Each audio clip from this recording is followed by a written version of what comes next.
യേശുവേ സ്തോത്രം, യേശുവേ ആരാധന. ഹല്ലേലൂയ. കൃപാസനം മരിയൻ ഉടമ്പടി ധ്യാനത്തിലേക്ക് നമ്മൾ ഭക്തിപൂർവ്വം പ്രവേശിക്കുകയാണ്. ഈശോയുടെ നമുക്ക് ഹൃദയത്തിൽ നന്ദി പറയാം. ദൈവപിതാവിനാൽ ആകർഷിക്കപ്പെട്ട് ഈ അൾത്താരയ്ക്ക് ചുറ്റും ഒരുമിച്ച് നമ്മളെ കൂട്ടിയ ദൈവപിതാവിൻ്റെ സ്നേഹത്തിന് നമുക്ക് ഹൃദയത്തിൽ നമുക്ക് നന്ദി പറയാം. നമുക്കെല്ലാവർക്കും അറിയാവുന്നതുപോലെ 2004 ഡിസംബർ 7-ാം തീയതി ഉച്ചകഴിഞ്ഞ് 2:30 ഇതുപോലൊരു ആരാധന മധ്യയാണ് ദൈവമാതാവ് സമയഘടികാരം നെഞ്ചിൽ ചാർത്തി ഈ അൾത്താരയിൽ പ്രത്യക്ഷയായിക്കൊണ്ട് ദുരന്തം ഉണ്ടാകുവാൻ പോകുന്നു, പ്രാർത്ഥിക്കണമെന്ന വലിയ സന്ദേശം കൈമാറിയത്. അതുകൊണ്ട് തന്നെ ഓരോ ആരാധനയിലും ദൈവമാതാവ് നമ്മൾക്ക് വേണ്ടി പ്രത്യേകമായിട്ട് മധ്യസ്ഥം വഹിക്കുന്ന അതുല്യ പ്രാർത്ഥന മണിക്കൂറിലേക്കാണ് നമ്മൾ ഇപ്പോൾ പ്രവേശിക്കുന്നത്. ഈ ധ്യാനം നയിക്കുവാൻ പോകുന്ന കൃപാസനത്തിൻ്റെ സ്ഥാപക ഡയറക്ടറായ ബഹുമാനപ്പെട്ട VP ജോസഫ് അച്ഛനെ ഈ അൾത്താരയിൽ സമർപ്പിച്ച് ഒരു നിമിഷം നമുക്ക് മൗനമായിട്ട് പ്രാർത്ഥിക്കാം. ആരാധനയിലുടനീളം ഈശോയെ ഞങ്ങളുടെ ജീവിതത്തെ വിശുദ്ധീകരിക്കാനും ശക്തീകരിക്കാനും ആവശ്യമായിട്ടുള്ള വചനങ്ങൾ പ്രദാനം ചെയ്യണമേ എന്ന് നമുക്ക് പ്രാർത്ഥിക്കാം. അത് കേൾക്കുന്ന നമ്മളിൽ ആന്തരികമായ വലിയ ചലനങ്ങളുണ്ടായി ക്രിസ്തു സാക്ഷികളായി രൂപാന്തരപ്പെടുത്തുവാനുള്ള വലിയ കൃപയ്ക്ക് വേണ്ടി നമുക്ക് ഒരു നിമിഷം പ്രാർത്ഥിക്കാം.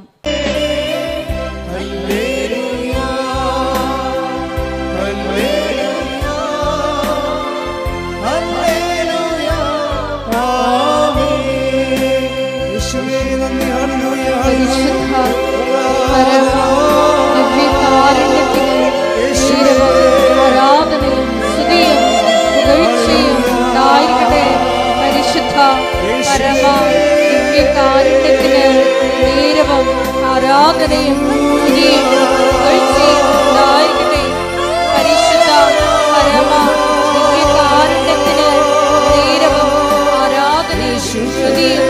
പുകഴ്ചയും ഉണ്ടായിരിക്കട്ടെ.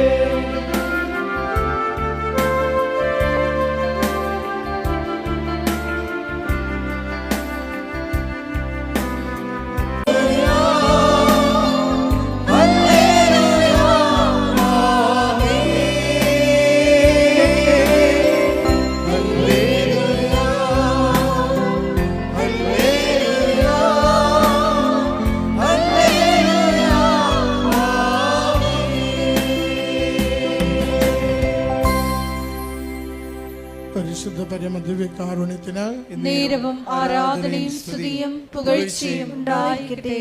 പരിശുദ്ധ പരമദിവ്യകാരുണ്യത്തിന് നേരവും ആരാധനയും സ്തുതിയും പുകഴ്ചയും ഉണ്ടായിരിക്കട്ടെ. പരിശുദ്ധ പരമദിവ്യകാരുണ്യത്തിന് നേരവും ആരാധനയും സ്തുതിയും പുകഴ്ചയും ഉണ്ടായിരിക്കട്ടെ. പരിശുദ്ധ പരമദിവ്യകാരുണ്യത്തിന് നേരവും ആരാധനയും സ്തുതിയും പുകഴ്ചയും ഉണ്ടായിരിക്കട്ടെ. അമ്മേ പരിശുദ്ധയമ്മേ, അമ്മേ പരിശുദ്ധ അമ്മേ, ദൈവമാതാവേ, ദൈവമാതാവേ, കൃപാസനത്തിലൂടെ ഞങ്ങൾക്കും ഞങ്ങളുടെ ദേശത്തിനും അമ്മ മാധ്യസ്ഥം തേടിത്തന്ന എല്ലാ അനുഗ്രഹങ്ങൾക്കും കൃപകൾക്കും ഞങ്ങളിപ്പോൾ ഹൃദയം നിറഞ്ഞ നന്ദി പറയുന്നു. ഒരുമിച്ച് സ്തുതിക്കാം. ഹല്ലേലൂയ. യേശുവേ സ്തുതി, ആരാധന, എല്ലാ നന്മകൾക്കും നന്ദി കർത്താവേ. കുടുംബങ്ങൾക്ക് സംരക്ഷണത്തിന് നന്ദി കർത്താവേ. ആരാധന സ്തുതി കർത്താവേ. ആരാധന രോഗ സൗഖ്യത്തിന് നന്ദി കർത്താവേ. യേശുവേ സ്തുതി, ആരാധന കർത്താവേ.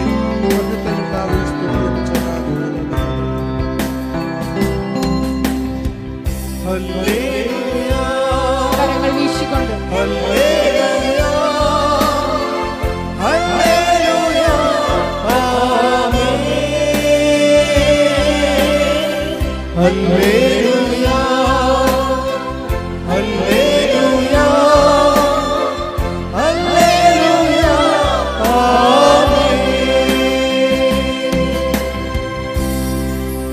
പരിശുദ്ധ പരമദിവ്യകാരുണ്യത്തിന് നേരവും ആരാധനയും സ്തുതിയും പുകഴ്ചയും ഉണ്ടായിരിക്കട്ടെ. പരിശുദ്ധ പരമദിവ്യകാരുണ്യത്തിന് നേരവും ആരാധനയും സ്തുതിയും പുകഴ്ചയും ഉണ്ടായിരിക്കട്ടെ. പരിശുദ്ധ പരമ ദിവ്യകാരുണ്യത്തിന് നേരവും ആരാധനയും സ്തുതിയും പുകഴ്ചയും ഉണ്ടായിരിക്കട്ടെ.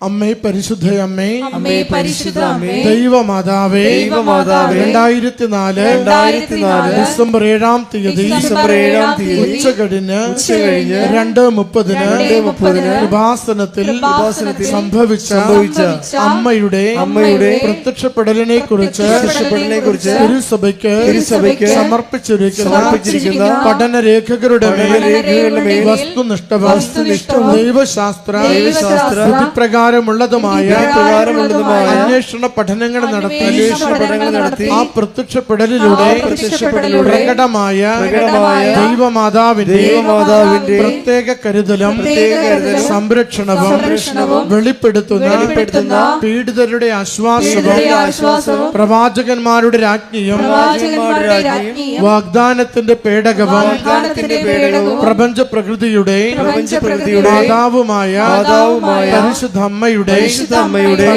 ഭക്തി തിരുസഭയിൽ കൂടുതൽ പ്രചരിച്ച് ജീവിതത്തിന്റെ ദുരിത ദുരന്ത അവസ്ഥകളിൽ അകപ്പെട്ട് കഴിയുന്ന അനേകായിരം മക്കൾക്ക് ദൈവത്തിന്റെ സാന്നിധ്യവും സന്ധിപ്പും കൂടുതൽ അനുഭവിക്കുക വഴി ആത്മീയ വിശുദ്ധിയും ദൈവശക്തിയും കൈവരിക്കുവാൻ ഞങ്ങളുടെ കുടുംബങ്ങളെ ഇടയാക്കണമേ. ഒരുമിച്ച് സ്തുതിച്ച് പ്രാർത്ഥിക്കാം. ഹല്ലേലൂയ, സ്തുതി, ആരാധന കർത്താവേ, മഹത്വ കർത്താവേ, സ്തുതി കർത്താവേ. കുടുംബങ്ങളെ നവീകരിക്കണമേ കർത്താവേ, രോഗങ്ങൾക്ക് സൗഖ്യം നൽകണമേ കർത്താവേ, മനക്ലേശങ്ങളെ മാറ്റി നൽകണമേ കർത്താവേ, അനുതാപം നൽകി അനുഗ്രഹിക്കണമേ കർത്താവേ, സംരക്ഷണയിൽ ജീവിക്കുവാൻ സഹായിക്കണമേ കർത്താവേ. കർത്താവേ സ്തുതി കർത്താവേ, ആരാധന ആരാധന ആരാധന കർത്താവേ. ഹല്ലേലൂയ കർത്താവേ, മഹത്വം സ്തുതി സ്തുതി കർത്താവേ, ആരാധന മഹത്വം. ഹല്ലേലൂയ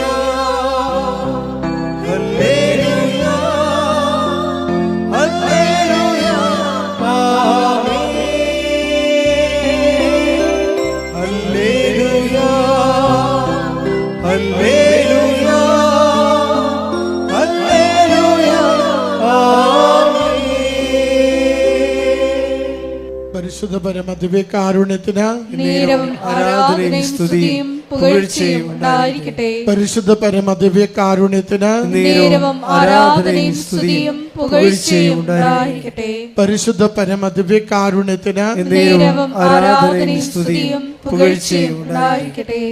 അമ്മേ പരിശുദ്ധ അമ്മേ, അമ്മേ പരിശുദ്ധ അമ്മേ, ഭൂസ്വർലോകങ്ങളുടെ രാജ്ഞിയായ അങ്ങയ്ക്ക് ഭൗമ സംരക്ഷണത്തിനായി പ്രപഞ്ച പ്രകൃതിയെ തന്നെ തിരുസഭ പ്രതിഷ്ഠിക്കുവാൻ ഈ പ്രത്യക്ഷീകരണം വഴി ഇടയാക്കണമേ. പരിശുദ്ധ അമ്മേ, ജപമാല മാതാവേ, സകല കൃപാസന പ്രാർത്ഥനകളോടും ചേർത്ത് ഞങ്ങളിപ്പോൾ പ്രാർത്ഥിക്കുന്ന ഈ സമൂഹത്തിന്റെ പ്രത്യേക നിയോഗവും നമ്മുടെ അപേക്ഷകളെയും ആവശ്യങ്ങളെയും ദിവ്യകാരുണ്യ സന്നിധിയിൽ പരിശുദ്ധ കൃപാസന മാതാവിന്റെ സംരക്ഷണയിൽ സമർപ്പിക്കാം.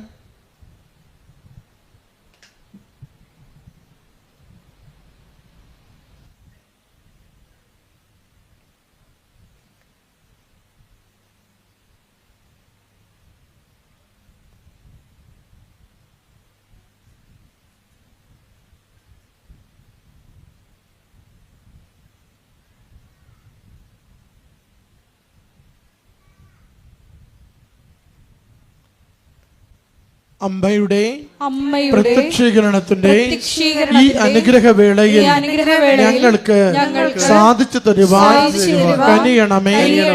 ആമേൻ. ഒരുമിച്ച് സ്തുതിക്കാം. ഹല്ലേലൂയ. യേശുവേ സ്തുതി, ആരാധന, മഹത്വം കർത്താവേ. നന്ദി കർത്താവേ, ഈ ആരാധനയിലൂടെ ഞങ്ങളുടെ ഹൃദയങ്ങളെ ഒന്ന് ജ്വലിപ്പിക്കണമേ കർത്താവേ. അച്ഛനെ കർത്താവ് പുതിയ അഭിഷേകം നൽകി ഇവിടെ സഹായിക്കണമേ കർത്താവേ. കുടുംബത്തിനും ജീവിതത്തിനും ആവശ്യമായ സന്ദേശങ്ങൾ ഇത്തിരി മണിക്കൂറിൽ നൽകുവാനുള്ള കൃപയാകണമേ കർത്താവേ. അനുഗ്രഹിക്കണമേ കർത്താവേ. ഹല്ലേലൂയ. യേശുവേ സ്തുതി കർത്താവേ, ആരാധന ആരാധന, മഹത്വം കർത്താവേ, സ്തുതി ആരാധന. സ്തുതിച്ച് പ്രാർത്ഥിക്കാം. Hallelujah, hallelujah. ഒരിക്കൽ കൂടി ഈ ധ്യാനം നയിക്കുവാൻ പോകുന്ന ബഹുമാനപ്പെട്ട വി.പി. ജോസഫ് അച്ഛനെ തറയിൽ പ്രത്യേകമായിട്ട് സമർപ്പിച്ചൊരു നിമിഷം പ്രാർത്ഥിക്കാം. ആരാധനയിലുടനീളം നിങ്ങൾക്ക് ആവശ്യമായിട്ടുള്ള വചനം നൽകണമേ എന്ന് പ്രാർത്ഥിക്കുന്നു. അത് സ്വീകരിക്കുന്ന ഞങ്ങളുടെ ആന്തരിക കർണപുടങ്ങളെ അഭിഷേകം ചെയ്യണമേ എന്ന് പ്രാർത്ഥിക്കുന്നു. വചനം സ്വീകരിക്കുവാൻ ഞങ്ങളുടെ ഹൃദയങ്ങളെ ഒരുക്കണമേ എന്ന് പ്രാർത്ഥിക്കുന്നു. ഹല്ലേലൂയ, ഹല്ലേലൂയ. മഹത്വം, മഹത്വം. ആരാധന, ആരാധന. ഹല്ലേലൂയ. ഈ മരിയൻ ഉടമ്പടി ധ്യാനത്തില് ഷക്കീന ടെലിവിഷനിലൂടെയും ഷാലോൺ ടെലിവിഷനിലൂടെയും കൃപാസനത്തിന്റെ സോഷ്യൽ മീഡിയ പ്ലാറ്റ്ഫോമുകളുടെ എല്ലാം പങ്കെടുത്ത് പ്രാർത്ഥിക്കുവാൻ പോകുന്ന മുഴുവൻ മക്കളുടെ ദൈവ നിയോഗങ്ങളെ ഈശോയെ അൾത്താരയിൽ സമർപ്പിച്ച് പ്രാർത്ഥിക്കുന്നു. പരിശുദ്ധ അമ്മയുടെ പ്രത്യക്ഷീകരണത്തിന്റെ സ്ഥിരം സാക്ഷികളാക്കി മക്കളെ ഉയർത്തണമേ. വലിയ വലിയ ദൈവാനുഭവങ്ങൾ നൽകണമേ. ഹല്ലേലൂയ.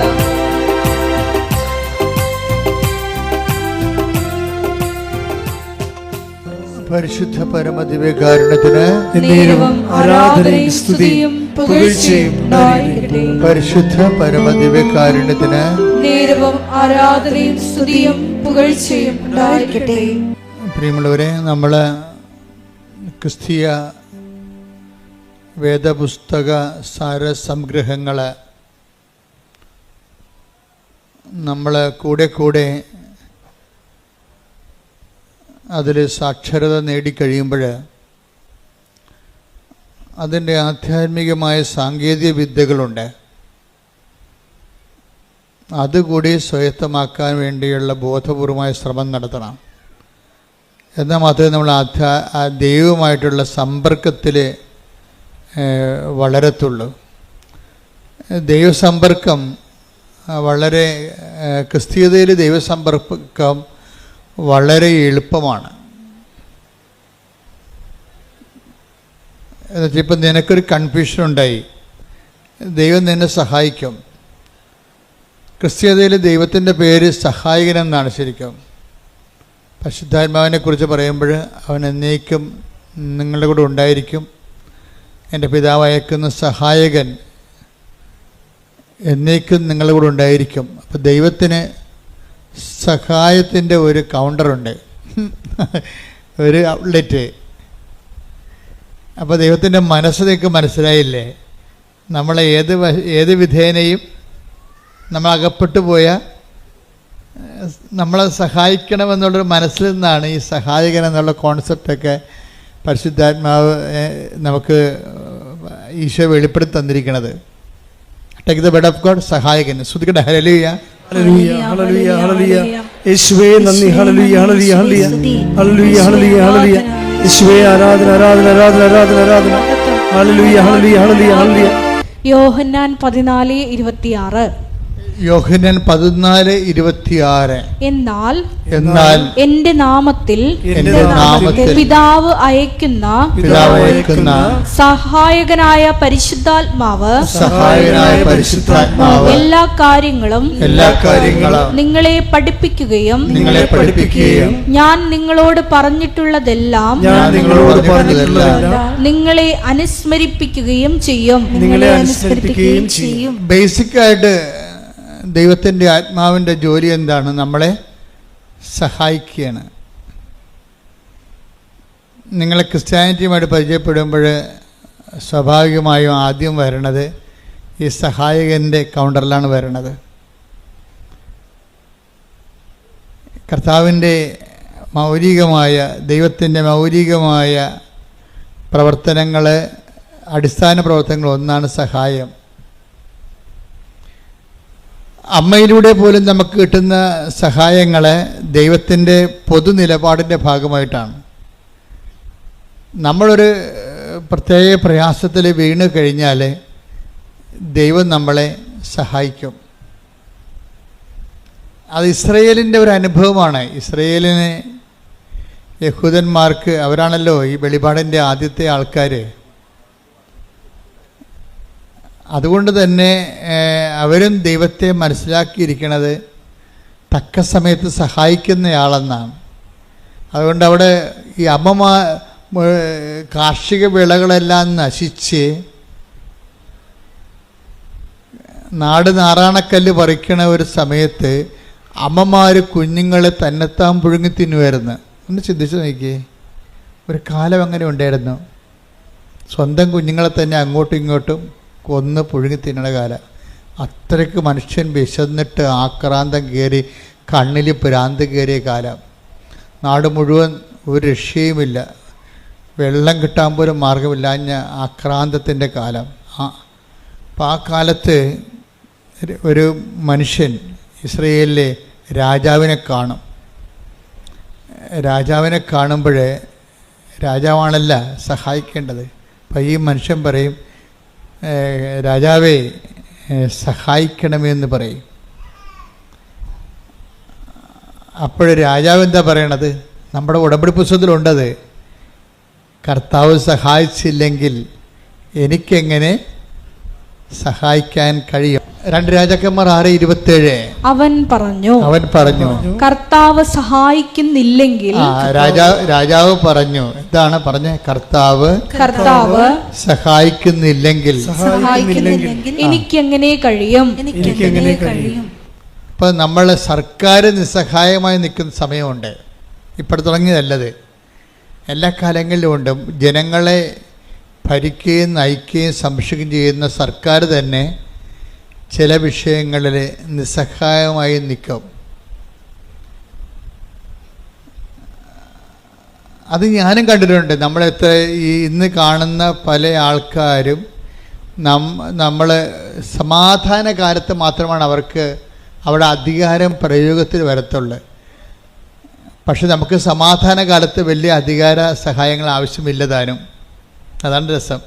സുനാമി വന്ന ദിവസം ഞാൻ രണ്ടാമത്തെ സുനാമി അടിക്കുമ്പോൾ 2000, ഇപ്പോൾ 20 കൊല്ലം കഴിഞ്ഞ്, ഇപ്പോൾ രണ്ടാമത്തെ സുനാമി അടിക്കണ സമയത്ത് ഞാൻ അഴീക്കൽ നിൽക്കുമ്പോഴുണ്ട് അവിടെ ഗൗരിയമ്മ എന്ന മന്ത്രിയാണ്, നാട്ടിലുണ്ട്.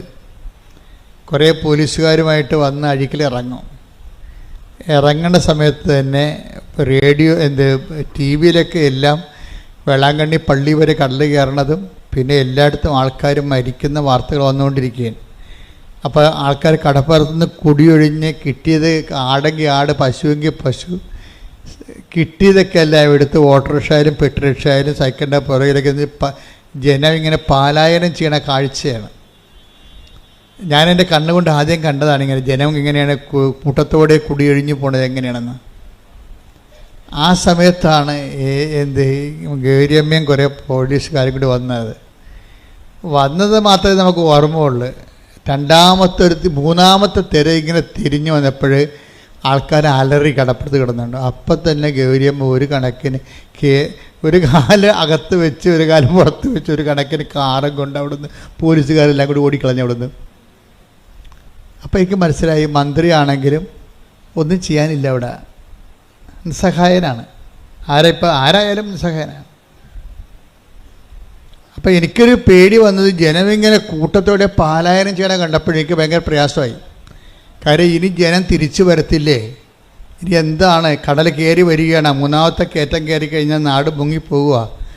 അപ്പോഴും ഞാൻ നോക്കിയപ്പോഴും എൻ്റെ മുമ്പിലുണ്ടായത് ഈ മദർ തെരേസയുടെ കുറേ കന്യാസിമാരാണ്. അവർ 3-4 പേര് മനക്കോടത്തുനിന്ന് വന്ന് അഴീക്കാൻ നിൽക്കുകയാണ് ഈ ദുരന്തം കണ്ട്.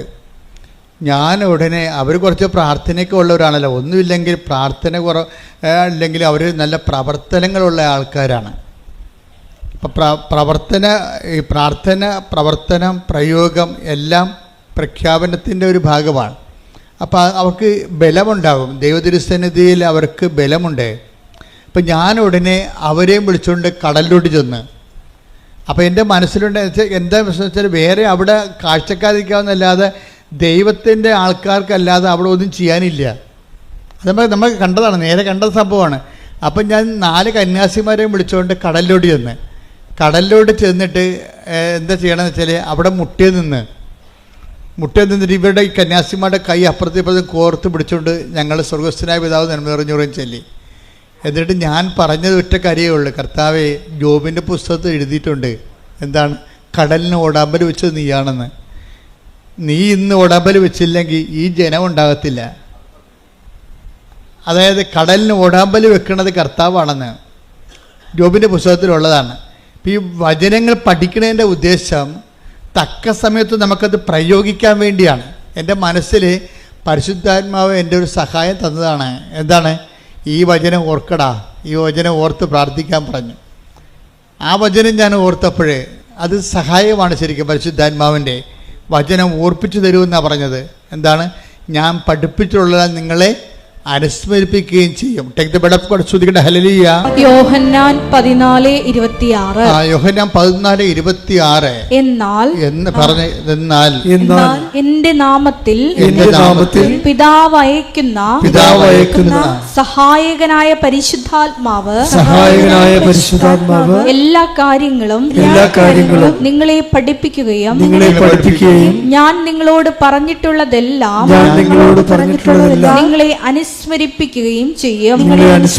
അപ്പൊ ഈ അനുസ്മരണ ഒരു സഹായമായിട്ടാണ് അവിടെ വെളിപാട് കൊള്ളണത്. നിങ്ങൾക്ക് തക്ക സമയത്ത് പ്രാർത്ഥിക്കാൻ വചനങ്ങൾ വേണം. കാര്യം നമ്മൾ വായിത്തൊന്നേ വിളിച്ച് പ്രാർത്ഥിക്കണ പോലെ അല്ല വചനം പ്രാർത്ഥിക്കണത്. വചനം പ്രാർത്ഥിക്കുമ്പോൾ വചനത്തിലുള്ളത് എല്ലാം ദൈവത്തിൻ്റെ വാഗ്ദാനങ്ങളാണുള്ളത്. അപ്പോൾ ഞാൻ നിങ്ങളെ അനുസ്മരിപ്പിക്കുമെന്ന് പറഞ്ഞു കഴിഞ്ഞാൽ വാഗ്ദാനമാണത്. അപ്പോൾ ദൈവം ഇപ്പം നമുക്കറിയാമല്ലോ, ബ്ലോക്കിലായാലും പഞ്ചായത്തിലായാലും നമുക്ക് ഇഷ്ടമുള്ള പോയി ചോദിക്കാൻ പറ്റത്തില്ല. ബ്ലോക്കിൽ ചെന്നിട്ടും പറയണേ എനിക്ക് ഓസ്ട്രേലിയയിൽ പോകണം, കുറച്ച് ലോൺ തരാൻ പറഞ്ഞാൽ പറയും അത് നിങ്ങൾ പോയാൽ ബാങ്കിൽ പോയി അന്വേഷിക്കാൻ പറയും. ബ്ലോക്കുകാരെ തരുക. ഇവിടെ വല്ല ഇറച്ചിക്കൊഴിയുക, പശുവിനെ കുത്തുവെക്കുക, വല്ല പരിപാടി ഉണ്ടെങ്കിൽ ചെയ്യാം. അത് ബ്ലോക്കിൽ ചെന്നിട്ട് നമ്മൾ ഉടനെ ഓസ്ട്രേലിയയിൽ പോകണം ലോൺ തരണമെന്ന് അവർ തരുക? തരത്തില്ല. അത് വെച്ച് കഴിഞ്ഞാൽ അവർ അതിൻ്റെ പ്രൊവിഷൻ ഇല്ല. നമ്മളെപ്പോഴും ദൈവവചനം പറഞ്ഞ് പ്രാർത്ഥിക്കുമ്പോഴുള്ള ഗുണമെന്ന് പറയുന്നത് ദൈവവചനത്തിൽ അതിൻ്റെ പ്രൊവിഷനുണ്ട്. എന്താണ് നിനക്ക് കിട്ടണമെന്നറിയാം. നമുക്കൊരു വാഗ്ദാനം തന്നിട്ടുണ്ട്. അപ്പോൾ നിങ്ങളോട് അരമണിക്കൂർ വചനം വായിക്കാൻ പറഞ്ഞിട്ടില്ലേ? അരമണിക്കൂർ എന്ന് പറയുമ്പോൾ ഈ അരമണിക്കൂർ ഇങ്ങനെ നിങ്ങൾ നോവൽ വായിക്കണ പോലെ വായിച്ചു പോകാനല്ല ഞാൻ ഉദ്ദേശിക്കുന്നത്. നിങ്ങളൊരു 5 മിനിറ്റ് വായിച്ചിട്ട് അത് തന്നെ ആവർത്തിച്ച് വായിക്കണം. പിടികിട്ടിയ 5 മിനിറ്റ് വായിക്കണം. വായിച്ചിട്ട് പിന്നെ എന്ത് ചെയ്യണം? ആവർത്തിച്ച് വായിക്കണം. ആവർത്തിച്ച് വായിക്കുമ്പോൾ ഏതെങ്കിലും ഒരു വചനത്തിൽ നിങ്ങൾക്ക് അനോയിൻറ്റിങ് കിട്ടും. വചനത്തിൽ അങ്ങനെ ഒരു പ്രശ്നമുണ്ട്. ഇപ്പോൾ ഒരു 5-8-10 അമ്മമാർ നിൽക്കുകയാണെന്ന് വിചാരിച്ചോ. അപ്പോൾ നമ്മൾ പെറ്റ നമ്മുടെ കുഞ്ഞ് ഇങ്ങനെ വരുമ്പോൾ എല്ലാ അമ്മമാരെയും നോക്കും. എന്നിട്ട് ആ കൊച്ചിൻ്റെ അമ്മയെ കാണുമ്പോഴാണ് ആ കൊച്ചിങ്ങനെ കൈവെക്കണത്. അപ്പോൾ ഉടനെ അമ്മ വാരിയെടുക്കും അതിനെ. അതുപോലെ ചില വചനങ്ങൾക്ക് നമ്മളെ കാണുമ്പോൾ അഭിഷേകം ഉണ്ടാവും. നമ്മൾക്കതിൻ്റെ അഭിഷേകം കിട്ടും. ഉടനെ ആ വചനം നമ്മൾ പറയും അത് കാണാതെ പഠിക്കാൻ പറയും. ആ വചനം കാണാതെ പഠിക്കാൻ പറയും. അങ്ങനെ വചനം പഠിക്കണത്. അല്ല ഞാൻ വചനപ്പെട്ടി എടുത്തിട്ട് കുറേ വചനം കാണാൻ പഠിച്ചേക്കാം. അല്ലെങ്കിൽ ഞാൻ വചനം വായിക്കുമ്പോൾ അങ്ങോട്ട് വായിച്ച് പോയേക്കാം. അങ്ങനെ വായിച്ചാൽ നിങ്ങൾ അങ്ങനെ വായിച്ച് പോയിക്കൊള്ളൂ. എവിടെ പോകണം നമുക്ക് ആർക്ക് അവർ പിടിയും കിട്ടത്തില്ല. എങ്ങോട്ടാണ് പോകണമെന്ന് അറിയാൻ പറ്റത്തില്ല. വായിച്ച് പോകാനല്ല നോക്കേണ്ടത്. വചനം 5 മിനിറ്റ് എടുത്തിട്ട് അരമണിക്കൂർ 5 മിനിറ്റ് എടുത്തിട്ട് ആ വചനം റിപ്പീറ്റ് ചെയ്ത് വായിക്കണം. ആവർത്തിച്ച് വായിക്കണം. ഞാൻ ദൈവവുമായിട്ട് ഇടപഴകുകയാണെന്നുള്ള ബോധം ഉണ്ടാകണം. അല്ലാതെ ഒരു പുസ്തകം വായിക്കണം തോന്നരുത്. നമുക്ക് വായിക്കാം.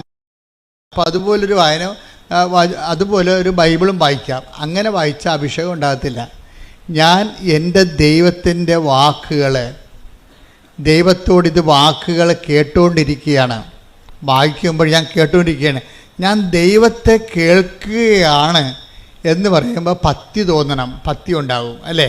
ഞാൻ ദൈവത്തെ കേൾക്കുകയാണ്, അല്ലെങ്കിൽ ദൈവം എന്നോട് സംസാരിക്കുകയാണ് എന്ന് നമുക്കൊരു ബോധത്തിൽ വേണം വചനം വായിക്കാൻ.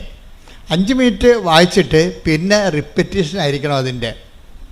അങ്ങനെ റെപ്പറ്റീഷൻ ആയി കഴിഞ്ഞാൽ ഈ നമ്മൾ ആവർത്തിക്കുന്ന ഏതെങ്കിലും വചനത്തിൽ വെച്ച് നമുക്ക് ഒരു അഭിഷേകം ഉണ്ടാകും. അത് നമ്മുടെ മനസ്സിലിങ്ങനെ തങ്ങി നിൽക്കും.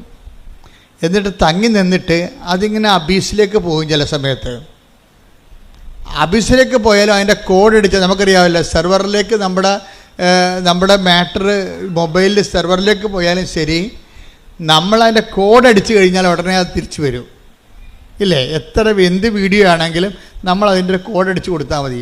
ഇതുപോലെയാണ് വചനം വായിച്ചാൽ ഒരു പ്രശ്നം ഉണ്ടായി കഴിയുമ്പോൾ പരിശുദ്ധാത്മാവ് നമ്മളെ സഹായിക്കും. ഈ പ്രശ്നത്തിന് ഈ വചനം വെച്ചാണ് പ്രാർത്ഥിക്കേണ്ടത്. അല്ലെങ്കിൽ നമ്മൾ വായി തോന്നുന്ന പോലെ ഈ സ്വയം പ്രേരിത പ്രാർത്ഥന പോലെ വായി തോന്നുന്ന കോതൊക്കെ പാട്ട് പോലെ എന്തെങ്കിലുമൊക്കെ പറഞ്ഞുകൊണ്ടിരിക്കും. അതല്ല, അത് മനുഷ്യൻ്റെ വചനമാണ്. പലപ്പോഴും ദൈവത്തോട് ഇടപെടുമ്പോൾ ദൈവത്തിൻ്റെ വചനം തന്നെയാണ് നമ്മൾ പറഞ്ഞ് പ്രാർത്ഥിക്കേണ്ടത്. നമുക്ക് ചിലപ്പോൾ നമ്പറൊന്നും അറിയാൻ പറ്റത്തില്ല, പക്ഷേ ദൈവാംശം അതിലുണ്ടാകണം. ഇപ്പം ഞാനെന്താ പറഞ്ഞത്? കർത്താവേ, ജോബിൻ്റെ പുസ്തകത്തിൽ എഴുതിയിട്ടുണ്ട്, എന്താണ്, കടലിന് ഓടാമ്പൽ വെച്ചത് അങ്ങാണെന്ന്.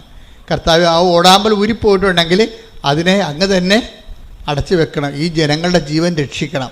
കാരണം ജനങ്ങൾക്ക് വേണ്ടി നമ്മൾ മധ്യസ്ഥം വഹിക്കാൻ അവിടെ അതിന് ശേഷം പിന്നീട് കടൽ ശാന്തമായി. കടൽ ശാന്തമാകുമല്ലോ. അതെന്ന് വെച്ചാൽ ഇതുപോലെ തന്നെയാണ് നിങ്ങളുടെ ജീവിതത്തിൽ ഓരോരോ വിഷയത്തിന് പ്രാർത്ഥനകൾ നിങ്ങൾ പറയുമ്പോൾ പരമാവധി നിങ്ങൾ വളർച്ച പ്രാപിക്കണം.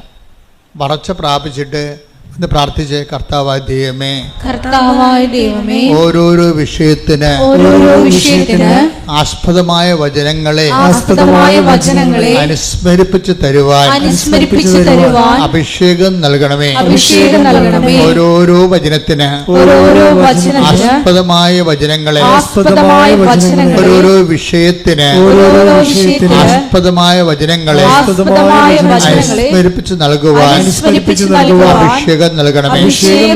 ശ്രുതികട ഹല്ലേലൂയ ഹല്ലേലൂയ ഹല്ലേലൂയ ഹല്ലേലൂയ ആരാധന ആരാധന ഞങ്ങൾക്ക് അനുസ്മരിപ്പിച്ചു നൽകണമേ. പ്രയോജനപ്പെടുവാൻ പരിശുദ്ധ പരമ ദിവ്യകാരുണ്യത്തിന് ആരാധനയും സ്തുതിയും പുകഴ്ചയും ഉണ്ടായിരിക്കട്ടെ. ദൈവത്തിൻ്റെ ഒരു ചായ്വെന്ന് പറയണത് നമ്മളെ ഏത് വിധേനയും ഏതവസ്ഥയിലും സഹായിക്കാനുള്ള ഒരു മാനസികാവസ്ഥയാണ് ദൈവത്തിനുള്ളത്. അത് പലപ്പോഴായിട്ട് വെളിപ്പെടുത്തുക മാത്രമല്ല, ഇസ്രായേലിൻ്റെ അനുഭവം മാത്രമല്ല. ഇസ്രായേലിൻ്റെ അനുഭവം എന്താ നമ്മൾ വായിച്ചില്ലേ? 2 രാജാക്കന്മാർ എന്താ പറഞ്ഞു? 2 രാജാക്കന്മാർ 6:27 ആ രാജാവിനോട് ചോദിക്കുകയാണ്, കർത്താവേ, ഞങ്ങളെ സഹായിക്കണമേ. അപ്പോൾ എന്താ പറയണത്? രാജാവ് പറയണത്, ദൈവം സഹായിച്ചില്ലെങ്കിൽ രാജാവിനെ സഹായിക്കാൻ പറ്റുമോ? അടിസ്ഥാനപരം മനസ്സിലായില്ലേ? ഒന്ന് പറഞ്ഞ്, ദൈവം സഹായിച്ചില്ലെങ്കിൽ രാജാവിനെ സഹായിക്കാൻ പറ്റുമോ? ഇവിടെ ഒരു പ്രശ്നമുണ്ട്. നിങ്ങൾക്ക് ലഭിച്ച പല സഹായങ്ങളും നിങ്ങൾ അങ്കിളിൻ്റെ മകൻ സഹായിച്ചു, അങ്കിള് സഹായിച്ചു, കൂട്ടുകാർ സഹായിച്ചു, നാട്ടുകാർ സഹായിച്ചു, പാർട്ടിക്കാർ സഹായിച്ചു എന്ന് പറഞ്ഞില്ലേ? ഇങ്ങനെ പറഞ്ഞാൽ ഉള്ള സഹായം കൂടി പോകും. എന്താ കാര്യം? ദൈവം സഹായിക്കുന്ന കൊണ്ടാണ് അവർക്ക് നമ്മളെ സഹായിക്കാൻ പറ്റണത്. അത് ഓർക്കണം. അല്ല, നിങ്ങൾ അവരുടെ അടിമകളായിട്ട് ജീവിച്ചിട്ട് കാര്യമില്ല. ആധ്യാത്മികത എന്ന് പറയുന്നത് ഒരു നിലപാടാണ്, വിഷയത്തോടുള്ള ഒരു സുവിശേഷവിഹിതമായ സമീപനമാണ്. എന്താ പറയണത്? ആര് നമ്മളെ സഹായിച്ചാലും എങ്ങനെ സഹായിച്ചതായിരിക്കും. ദൈവം സഹായിച്ചില്ലെങ്കിൽ രാജാവിന് നമ്മളെ സഹായിക്കാൻ പറ്റുമോ എന്ന് പറഞ്ഞേ? ദൈവം സഹായിച്ചില്ലെങ്കിൽ രാജാവിന് നമ്മളെ സഹായിക്കാൻ പറ്റുമോ? അപ്പൊ ഇന്ന് വരെ ആരെങ്കിലും സഹായിച്ചിട്ടുണ്ടെങ്കിൽ, കാര്യം സഹായം നമുക്കറിയാവില്ല, എത്രയോ പേരാണ് സഹായം കൊണ്ട് അധാർമികരായി പോയത്. ഇപ്പം ഒരു ദിവസം ഒരു ചേച്ചി പറഞ്ഞു, എൻ്റെ അച്ഛാ, ഞാൻ നല്ല പ്രതിബദ്ധതയായ ഭാര്യയായിരുന്നു, പക്ഷെ അത് കുമ്പസാരമൊന്നുമല്ല, ഞങ്ങൾ സംസാരിക്കുമ്പോൾ പറയണതാണ്. ഞാൻ ചേച്ചി, പ്രാർത്ഥനാ ജീവിതം ശ്രദ്ധിക്കുക വെച്ചാ, പക്ഷെ പ്രാർത്ഥനാ ജീവിതമേ എനിക്കിപ്പോൾ ഒരു കോൺഫിഡൻസ് ഇല്ലെന്ന് പറയും. എനിക്കൊരു കോൺഫിഡൻസ് ഇല്ലെന്ന് പറയും. എന്താണ്? അവർക്ക് നല്ല പ്രാർത്ഥനാ ജീവിതം ഒരു കാലത്ത് ഉണ്ടായിരുന്നതാണ്. പ്രാർത്ഥനാ ജീവിതമല്ല, പ്രാർത്ഥന ഉണ്ടായിരുന്നതാണ്, പക്ഷെ കോൺഫിഡൻസ് പോയി. എന്താ കാര്യം? അവർക്ക് മലയാളത്തിൽ എഴുതാൻ അറിയാൻ പാടില്ല. ഇംഗ്ലീഷ് എഴുതാറില്ല, മലയാളത്തിൽ എഴുതാൻ അറിയാൻ പാടില്ല. അപ്പം ഒരു അറബി നാട്ടിൽ ചെന്നപ്പോഴേ അവർക്ക് ഒരു കത്ത് വീട്ടിലോട്ട് മക്കൾക്ക് വിടണം, താൻ ജീവിച്ചിരിപ്പുണ്ടെന്ന്, അവിടെ ജോലി ചെയ്യുന്നുണ്ട്, തനിക്ക് സുഖമാണെന്ന്. അപ്പം കത്ത് ആദ്യം വീട്ടിൽ നിന്ന് തന്നെ കത്ത് വായിക്കണം. അപ്പം മൊബൈലിൻ്റെ കാലമല്ലത്, 90ൻ്റെ കാലഘട്ടമാണിത്. അപ്പോൾ വീട്ടിൽ നിന്ന് തന്നെ കത്ത് വായിക്കണം, നമ്മൾക്ക് കത്ത് വേറെ ആളിനോട് പറഞ്ഞു കൊടുത്ത് എഴുതിക്കണം. അങ്ങനെ ഒരു കാലം ഉണ്ടായിരുന്നേ, ഓർക്കണില്ലേ? 85കളൊക്കെ അത്തരം കാലമാണ്. പക്ഷെ എന്ത് പറ്റി, ഈ എഴുതാൻ വന്നവൻ പറഞ്ഞു അവനോട് ശാരീരികമായ ബന്ധമില്ലെങ്കിൽ മറുപടി എഴുതത്തില്ലെന്ന് പറഞ്ഞു. അവസാനം എന്ത് ചെയ്ത്, അവിടെ സഹായിക്കാൻ അവൻ മാത്രമേ ഉണ്ടായിരുന്നുള്ളൂ അവിടെ. അതുകൊണ്ട് അവർ ശാരീരികമായ ബന്ധം ഉണ്ടായി. നോക്കിയേ, അതോടുകൂടി അവിടെ കൃപ പോയി. അപ്പം സഹായിച്ചതാണ്, അവനാണ് സഹായിച്ചത്.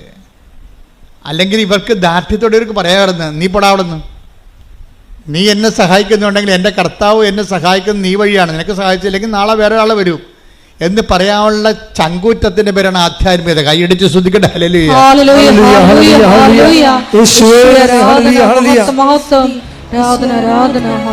പരിശുദ്ധ പരമദിവ്യകാരുണ്യത്തിന്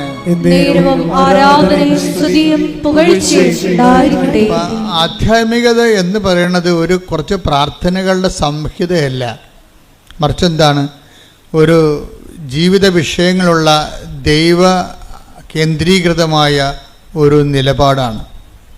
അതാണ് ഈ രാജാവ് പറയണത്. നീ എന്നോട് സഹായം ചോദിക്കുന്നു, പക്ഷേ ഞാൻ രാജാവാണ്, എനിക്ക് നിന്നെ സഹായിക്കാം. പക്ഷെ കർത്താവ് നിന്നെ സഹായിച്ചില്ലെങ്കിൽ എൻ്റെ സഹായം വ്യർത്ഥമാണ്. അത് ഇസ്രയേലിന് അറിയാം. യഹൂദ ജനതയ്ക്ക് മുഴുവൻ ആൾക്കാർ, വെളിപാട് ജനതയാണ് അവരെ. അവർക്ക് ദൈവത്തിൻ്റെ വഴികളെക്കുറിച്ച് അറിയാം. അതുകൊണ്ടാണ് അവരെന്താ പറയണത്, അവർ പറയുന്നത് നമ്മുടെ സഹായം കർത്താവിൻ്റെ നാമത്തിൽ, അല്ലേ? 121 സങ്കീർത്തനം വായിച്ചേ, 121:1 വായിച്ചേ. 121 സങ്കീർത്തനം 1-2 തിരുവചനങ്ങൾ. പർവ്വതങ്ങളിലേക്ക് ഞാൻ കണ്ണുകൾ ഉയർത്തുന്നു. സങ്കീർത്തനമാണ്, കൈ ഉയർത്തിക്കൊണ്ട് ഇങ്ങനെ പറഞ്ഞേ, പർവ്വതങ്ങളിലേക്ക് ഞാൻ കണ്ണുകൾ ഉയർത്തുന്നു, എനിക്ക് സഹായം എവിടെ നിന്ന് വരും? എനിക്ക് സഹായം കർത്താവിൽ നിന്ന് വരുന്നു. ആകാശവും ഭൂമിയും സൃഷ്ടിച്ച കർത്താവിൽ നിന്ന്. അപ്പൊ ഇത് ഇസ്രായേലിലെ അനുഭവങ്ങളിൽ നിന്ന് പഠിച്ചതാണ്. അപ്പം നിങ്ങളെടുക്കണം, ഇപ്പം നിങ്ങൾ ഉടമ്പടി കഴിയുമ്പോൾ ഒത്തിരിയേറെ ആൾക്കാർക്ക് അനുഭവങ്ങളും അതിശയങ്ങളും അനുഗ്രഹങ്ങളും സംഭവിക്കും. പക്ഷെ അതിനെല്ലാം ഓരോ വ്യക്തികളാണ് ദൈവം ഉപയോഗിക്കണത്. പക്ഷെ നിങ്ങളെ സഹായിക്കണത് ആ വ്യക്തികളല്ല. ആരാണ് സഹായിക്കണത്? കർത്താവാണ് സഹായിക്കണത്. നിങ്ങൾ അറിഞ്ഞിട്ട് കർത്താവിനേക്കാൾ വലിയ ഭക്തി ആ വ്യക്തികൾക്ക് കൊടുക്കും. അങ്ങനെയാണ് നിങ്ങൾ പണി മേടിക്കണത്. മനസ്സിലായില്ലേ? നിങ്ങൾ ഉടമ്പടിയോട് കൂടി ഒത്തിരി പേര് നിങ്ങളെ സഹായിക്കും. ഒരു കാലത്തും ബന്ധമില്ലാത്ത, കണ്ടിട്ട് പോലും ഇല്ലാത്ത ആൾക്കാർ സഹായിക്കും. പക്ഷെ സഹായിക്കണത് എങ്ങനെയാണ്? പക്ഷെ ആ സമയത്ത് എന്താ സംഭവിക്കണത്? കർത്താവാണ് അവരെ നിങ്ങളെ സഹായിക്കണമെന്നുള്ള ബോധം നിങ്ങൾക്ക് ഉണ്ടാകണം. കാര്യം ക്രിസ്ത്യാനിറ്റിയിൽ അങ്ങനെ ദൈവങ്ങളൊന്നുമില്ല. കാണുന്നവരെല്ലാം ഭഗവാനെന്ന് പറയുന്നത് പൊതുധാരണയിൽ ഇന്ത്യൻ സംസ്കാരത്തിൻ്റെ ഭാഗമാണ്. പക്ഷെ വരുന്ന പ്രോബ്ലം എന്ന് പറയണത്, നമ്മൾ ഈ ചത്തുപോണ മനുഷ്യർ പലപ്പോഴും ഇവർ നമ്മളൊന്ന് സഹായിച്ചെന്നും പറഞ്ഞ് നമ്മൾ ഉടനെ എടുത്തവരെ ദൈവത്തിൻ്റെ സ്ഥാനത്ത് വെക്കും. നിങ്ങളെനിക്ക് ദൈവത്തെ പോലെയാണെന്ന് പറയും. അങ്ങനെ ഒരിക്കലും പറഞ്ഞു കഴിഞ്ഞാൽ അത് മാരകമായ പാപം, 1-ാം പ്രമാണ ലംഘനമാണ്. അതായത് നിൻ്റെ കർത്താവായ ദൈവം ഞാനാകുന്നു, ഞാനല്ലാതെ മറ്റൊരു ദൈവം നിനക്കുണ്ടാവരുത്. എന്താ കാര്യം? ദൈവത്തിൻ്റെ സ്ഥാനം അറിഞ്ഞോ അറിയാതെയോ അലപരാധികളായ മനുഷ്യർക്ക് കൊടുക്കും. അങ്ങനെ ഉണ്ടെങ്കിൽ അത് നിങ്ങൾ ആരായാൽ തന്നെയും നിങ്ങൾ ദൈവത്തോട് മാപ്പ് ചോദിക്കണം. പ്രാർത്ഥിക്കുക. കർത്താവായ ദൈവമേ, ഒരു സഹായം കിട്ടിയതിന്റെ പേരിൽ നിന്നെ മറന്ന് നിന്റെ മഹത്വം സൃഷ്ടിക്കപ്പെട്ട മനുഷ്യന് കൊടുത്തിട്ടുണ്ടെങ്കിൽ എന്റെ ജീവിതത്തിലെ ഞാൻ ആ തിന്മ ആവർത്തിക്കയില്ലെന്ന് പറഞ്ഞുകൊണ്ട് മാപ്പിനായി അപേക്ഷിക്കുന്നു.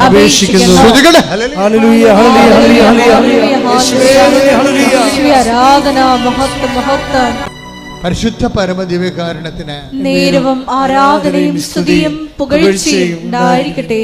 ഇതൊക്കെ നിങ്ങൾക്ക് അനുദപിക്കാനുള്ള അവസരമാണ്. ഉടമ്പടി 2016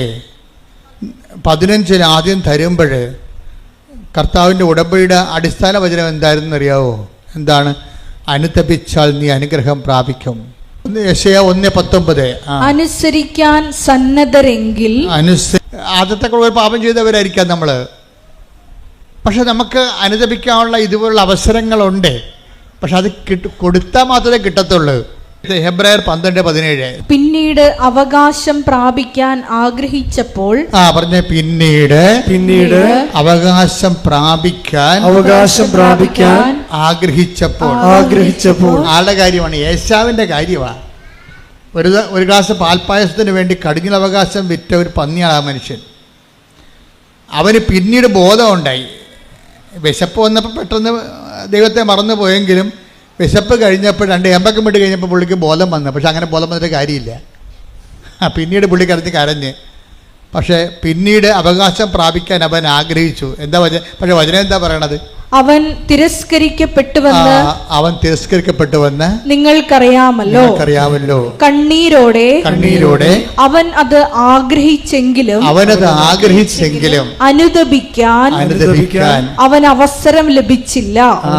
ദാറ്റ്സ് എ പോയിന്റ് എന്ന് പറഞ്ഞ കണ്ണീരോടെ അവനത് അനുതാപം ആഗ്രഹിച്ചെങ്കിലും അവകാശം ആഗ്രഹിച്ചെങ്കിലും അനുതപിക്കുവാൻ അവന് അവസരം കിട്ടിയില്ല. അപ്പൊ അനുതപിക്കാനുള്ളത് ഒരു അവസരമാണ്. നിങ്ങൾക്ക് ദൈവം ഓരോ അവസരങ്ങൾ തരും. എന്നിട്ട് ആൾക്കാരെന്ത് ചെയ്യും? നാളെ എന്ന് പറഞ്ഞ് മാറ്റിവെക്കും. നാളെ ശരിയാക്കാം, ഞാനിപ്പോൾ തിന്മയിൽ ജീവിക്കുകയാണ്, നാളെ ശരിയാക്കാം എന്ന് പറയും. അത് പ്രഭാഷകൻ എന്താ പറയുന്നത്? 7 നാളെ എന്ന് മാറ്റിവെക്കരുത്. Take the word of God. ശ്രദ്ധിക്കട്ടെ. ഹല്ലേലൂയ, ഹല്ലേലൂയ, ഹല്ലേലൂയ, ഹല്ലേലൂയ, ഹല്ലേലൂയ. യേശുവേ നന്ദി, ഹല്ലേലൂയ, സ്തോത്രം, ഹല്ലേലൂയ. യേശുവേ നന്ദി, ഹല്ലേലൂയ. പ്രഭാഷകൻ 5:7. 5:7. കർത്താവിലേക്ക് തിരിയാൻ വൈകരുത്. നാളെ എന്ന് നീട്ടിവയ്ക്കുകയുമരുത്. അവിടുത്തെ ക്രോധം അവിചാരിതമായി ഉണരുകയും ആ ശിക്ഷയിൽ നീ നശിക്കുകയും ചെയ്യും. ഇപ്പൊ കർത്താവിൻ്റെലേക്ക് തിരിയാൻ, ദൈവത്തിലേക്ക് തിരിയാൻ ചില ആൾക്കാരില്ലേ, പത്രം കൊണ്ടുപോയി അലമാരിയുടെ മോളിൽ വെച്ചിട്ട് കറങ്ങി നടക്കും. അവിടെ ചെന്നപ്പോൾ അച്ഛനെ കണ്ടില്ല. കുമ്പസാരം ഞങ്ങളുടെ നാട്ടിൽ കുമ്പസാരം, ഞങ്ങളുടെ ഇടവക കുമ്പസാരം 1-ാം ഞായറാഴ്ചയും ശനിയാഴ്ചയും 3-ാം ശനിയാഴ്ചയുമാണ്. ഇങ്ങനെയൊക്കെ ഉടായ്പ പറഞ്ഞു നടക്കും. അപ്പോൾ കഴിഞ്ഞ ദിവസം ഒരു ചെടുത്ത് പറഞ്ഞേ, ഞങ്ങളുടെ ഇടവകയിലെ അച്ഛന് കുമ്പസാരത്തിന് ഇരിക്കണത് മുഴുവനും 1, 3 പക്ഷേ ഞാൻ എൻ്റെ മക്കളും കൂടി വിളിച്ചുകൊണ്ട് അച്ഛൻ്റെ അടുത്ത് ചെന്ന് പറഞ്ഞു, അച്ഛൻ എനിക്ക് കുമ്പസാരിക്കണം, എനിക്ക് മക്കൾക്ക് കുമ്പസാരിക്കണം. പിന്നെ ഇപ്പം ഞങ്ങൾ ആഴ്ച കുമ്പസാരിക്കും. കണ്ട, അതിൻ്റെ തീഷ്ണതയാണ്. അത് വരുമ്പോൾ കത്തോലിക്കൽ ശ്രദ്ധിക്കുക, മറ്റു സഭക്കാർ അവരുടെ സഭയിലുള്ള വിശുദ്ധീകരണ നടപടികൾ സ്വീകരിക്കുക. പക്ഷേ ഒന്നും മാറ്റി വെക്കരുത്. നിങ്ങളുടെ അലംഭാവം കൊണ്ട്, നിങ്ങളെ പള്ളിയുടെ മുതുകത്ത് പഴിചാരിക്കൊണ്ട് നിങ്ങളുടെ സ്കൂട്ടാകണതാണ്. ദൈവത്തിനറിയാമത് ഉടായിപ്പാണെന്ന്. അത് ദൈവത്തിരുസേന നിൽക്കുമ്പോൾ മനുഷ്യൻ്റെ മുമ്പിൽ ഈ മറച്ച് കളിയും ഒളിച്ചു കളിയും നടക്കും. ദൈവത്തിരുസേനത്തിൽ ഒരു നടക്കണില്ല. നിങ്ങളെ ഒരു തീരുമാനം എടുക്കുമ്പോൾ തന്നെ ഇന്നത് കൊണ്ടാണ് തീരുമാനിക്കണം ദൈവത്തിന് അറിയാൻ പറ്റും. അപ്പോൾ നിങ്ങൾ മനുഷ്യന്മാരുടെ പെരുമാറുന്ന പോലെ ദൈവത്തിൻ്റെ അടുത്ത് പെരുമാറി പണി മേടിക്കരുതെന്നാണ് ഞാൻ പറഞ്ഞതിൻ്റെ അർത്ഥം. ശ്രുതിക്കട്ടെ. ഹല്ലേലൂയ, ഹല്ലേലൂയ, ഹല്ലേലൂയ, ഹല്ലേലൂയ. അപ്പോൾ ഇതൊരു അവസരമാണ്. അല്പമെങ്കിലും അനുതാപം ചെയ്തു പോയ കാര്യങ്ങളെക്കുറിച്ച് മനസ്സിൽ തോന്നിയാൽ അതിൻ്റെ അർത്ഥം പരിശുദ്ധാത്മാവ് നിങ്ങളിൽ വസിക്കാൻ തുടങ്ങിയെന്നതിൻ്റെ അർത്ഥം. അത് മനസ്സിലാക്കണം. അല്ലാതെ എനിക്ക് നിങ്ങൾ പറഞ്ഞാൽ എനിക്ക് പാപത്തെക്കുറിച്ച് ദുഃഖം തോന്നിയെന്ന് അല്ല സംഭവിക്കണത്. അല്പമെങ്കിലും നിങ്ങൾ ചെയ്തു പോയതിനെ കുറിച്ചൊരു മനസ്താപം നിങ്ങളുടെ മനസ്സിൽ തോന്നിയാൽ അതിൻ്റെ അർത്ഥം സഹായകനായ പരിശുദ്ധാത്മാവ് ഓൾറെഡി അവൻ്റെ ജോലി തുടങ്ങിയെന്നാണ്. അപ്പോൾ നിങ്ങളെന്ത് ചെയ്യണം? അതിനോട് സഹകരിക്കണം. അല്ല, നിങ്ങളെ ആൾക്കാർക്ക് അനുതാപമൊക്കെ ഉണ്ടാകും. പക്ഷേ എന്താ സംഭവിച്ചു കഴിഞ്ഞാൽ ആൾക്കാരത് സ്വാഭാവികമായിട്ട് വചനം കേട്ടപ്പോൾ എന്തോ ഉണ്ടായതാണെന്ന് തോന്നുന്നു. അങ്ങനെയല്ല, ദൈവത്തിൻ്റെ ആത്മാവും നിങ്ങളിൽ പ്രവർത്തിക്കാൻ തുടങ്ങിയിരിക്കുന്നു. പ്രാർത്ഥിക്കുക. കർത്താവേ, ഇപ്പോൾ എനിക്ക് തോന്നിയ അനുതാപത്തിന്റെ മേൽ ദൈവിക നടപടി ആരംഭിച്ചതായി, ആത്മാവിന്റെ പ്രവർത്തനങ്ങൾ തുടങ്ങിയതായി ഞാൻ മനസ്സിലാക്കുന്നു. ആത്മാവിന്റെ കൃപയിലും അഭിഷേകത്തിലും നിലനിൽക്കുവാൻ എന്നെ സഹായിക്കണമേ. ശ്രദ്ധിക്കട്ടെ. ഹല്ലേലൂയ, ഹല്ലേലൂയ, ഹല്ലേലൂയ. മഹത്വം, മഹത്വം, ആരാധന, ആരാധന. ഹല്ലേലൂയ ഹല്ലേലൂയ പരിശുദ്ധ പരമദിവ്യകാരുണ്യത്തിന് നേരവും ആരാധനയും സ്തുതിയും പുകഴ്ചയും ഉണ്ടായിരിക്കട്ടെ. എന്താ വിഷയം എന്ന് പറയണത്? അവൻ നമ്മൾ ആരിൽ നിന്നും അകലെയല്ല.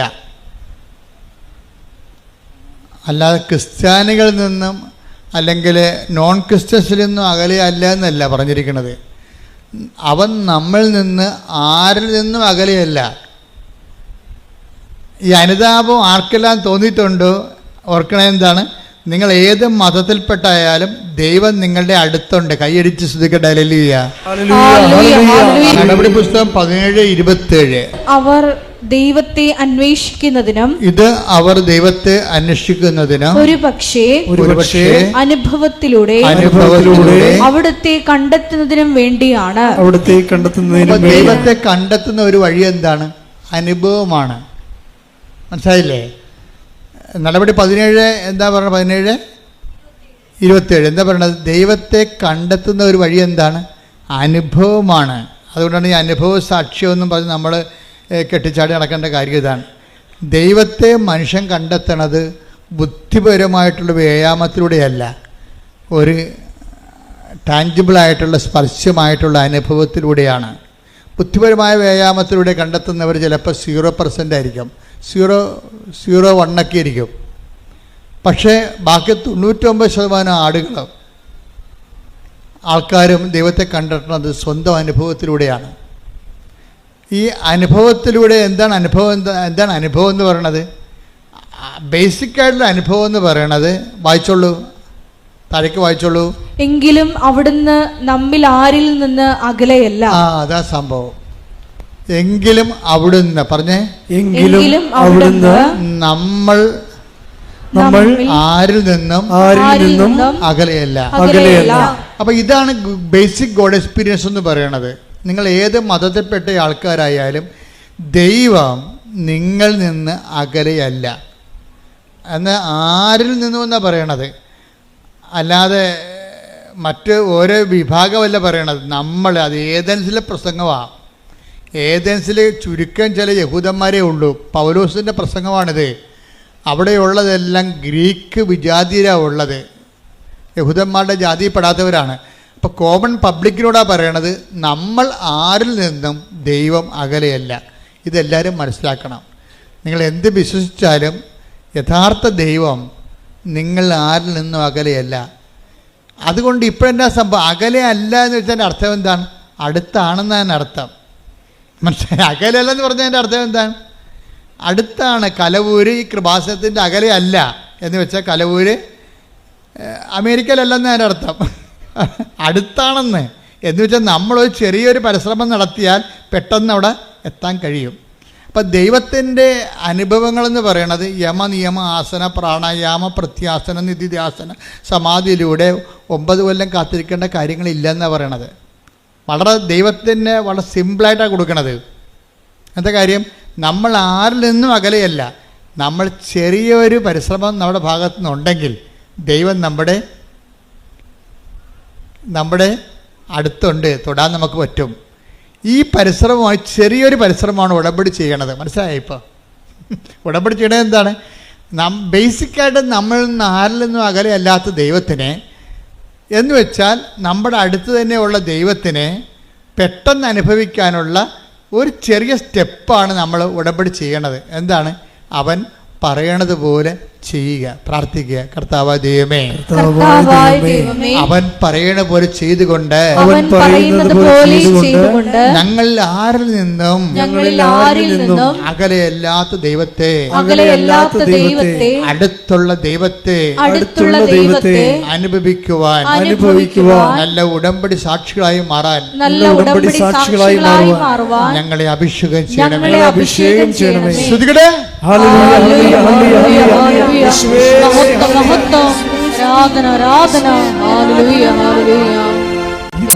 ഇപ്പൊ യഹബ്രായർ 12:17 നമ്മൾ വായിച്ചതാണ്. എന്താണ്?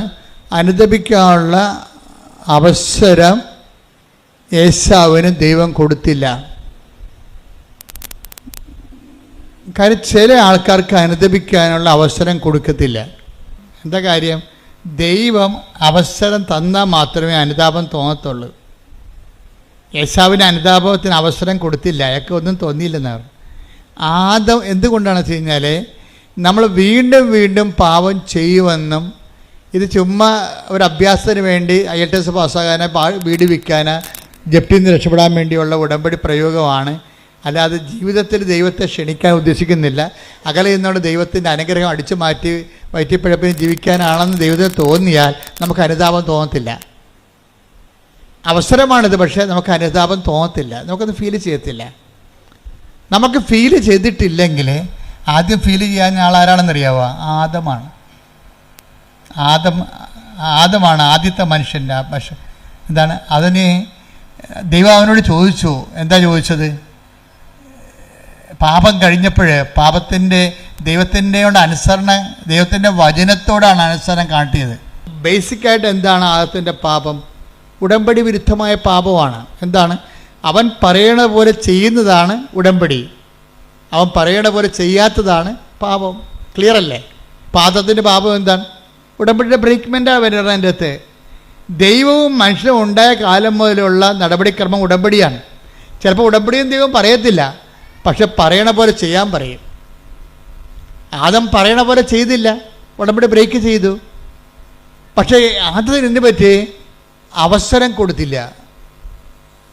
അവസരം കൊടുക്കാഞ്ഞ കാര്യം ആ കക്ഷിയും അവ്വായും ഒക്കെ എല്ലാം ചില മനുഷ്യർ വീണ്ടും വീണ്ടും ഇത് തന്നെ ആവർത്തിക്കുമെന്നുള്ള ദൈവം തോന്നിക്കഴിഞ്ഞാൽ അനുതാപത്തിൻ്റെ അവസരം പോകും. ഇതൊരു നിസ്സാര കാര്യമല്ല.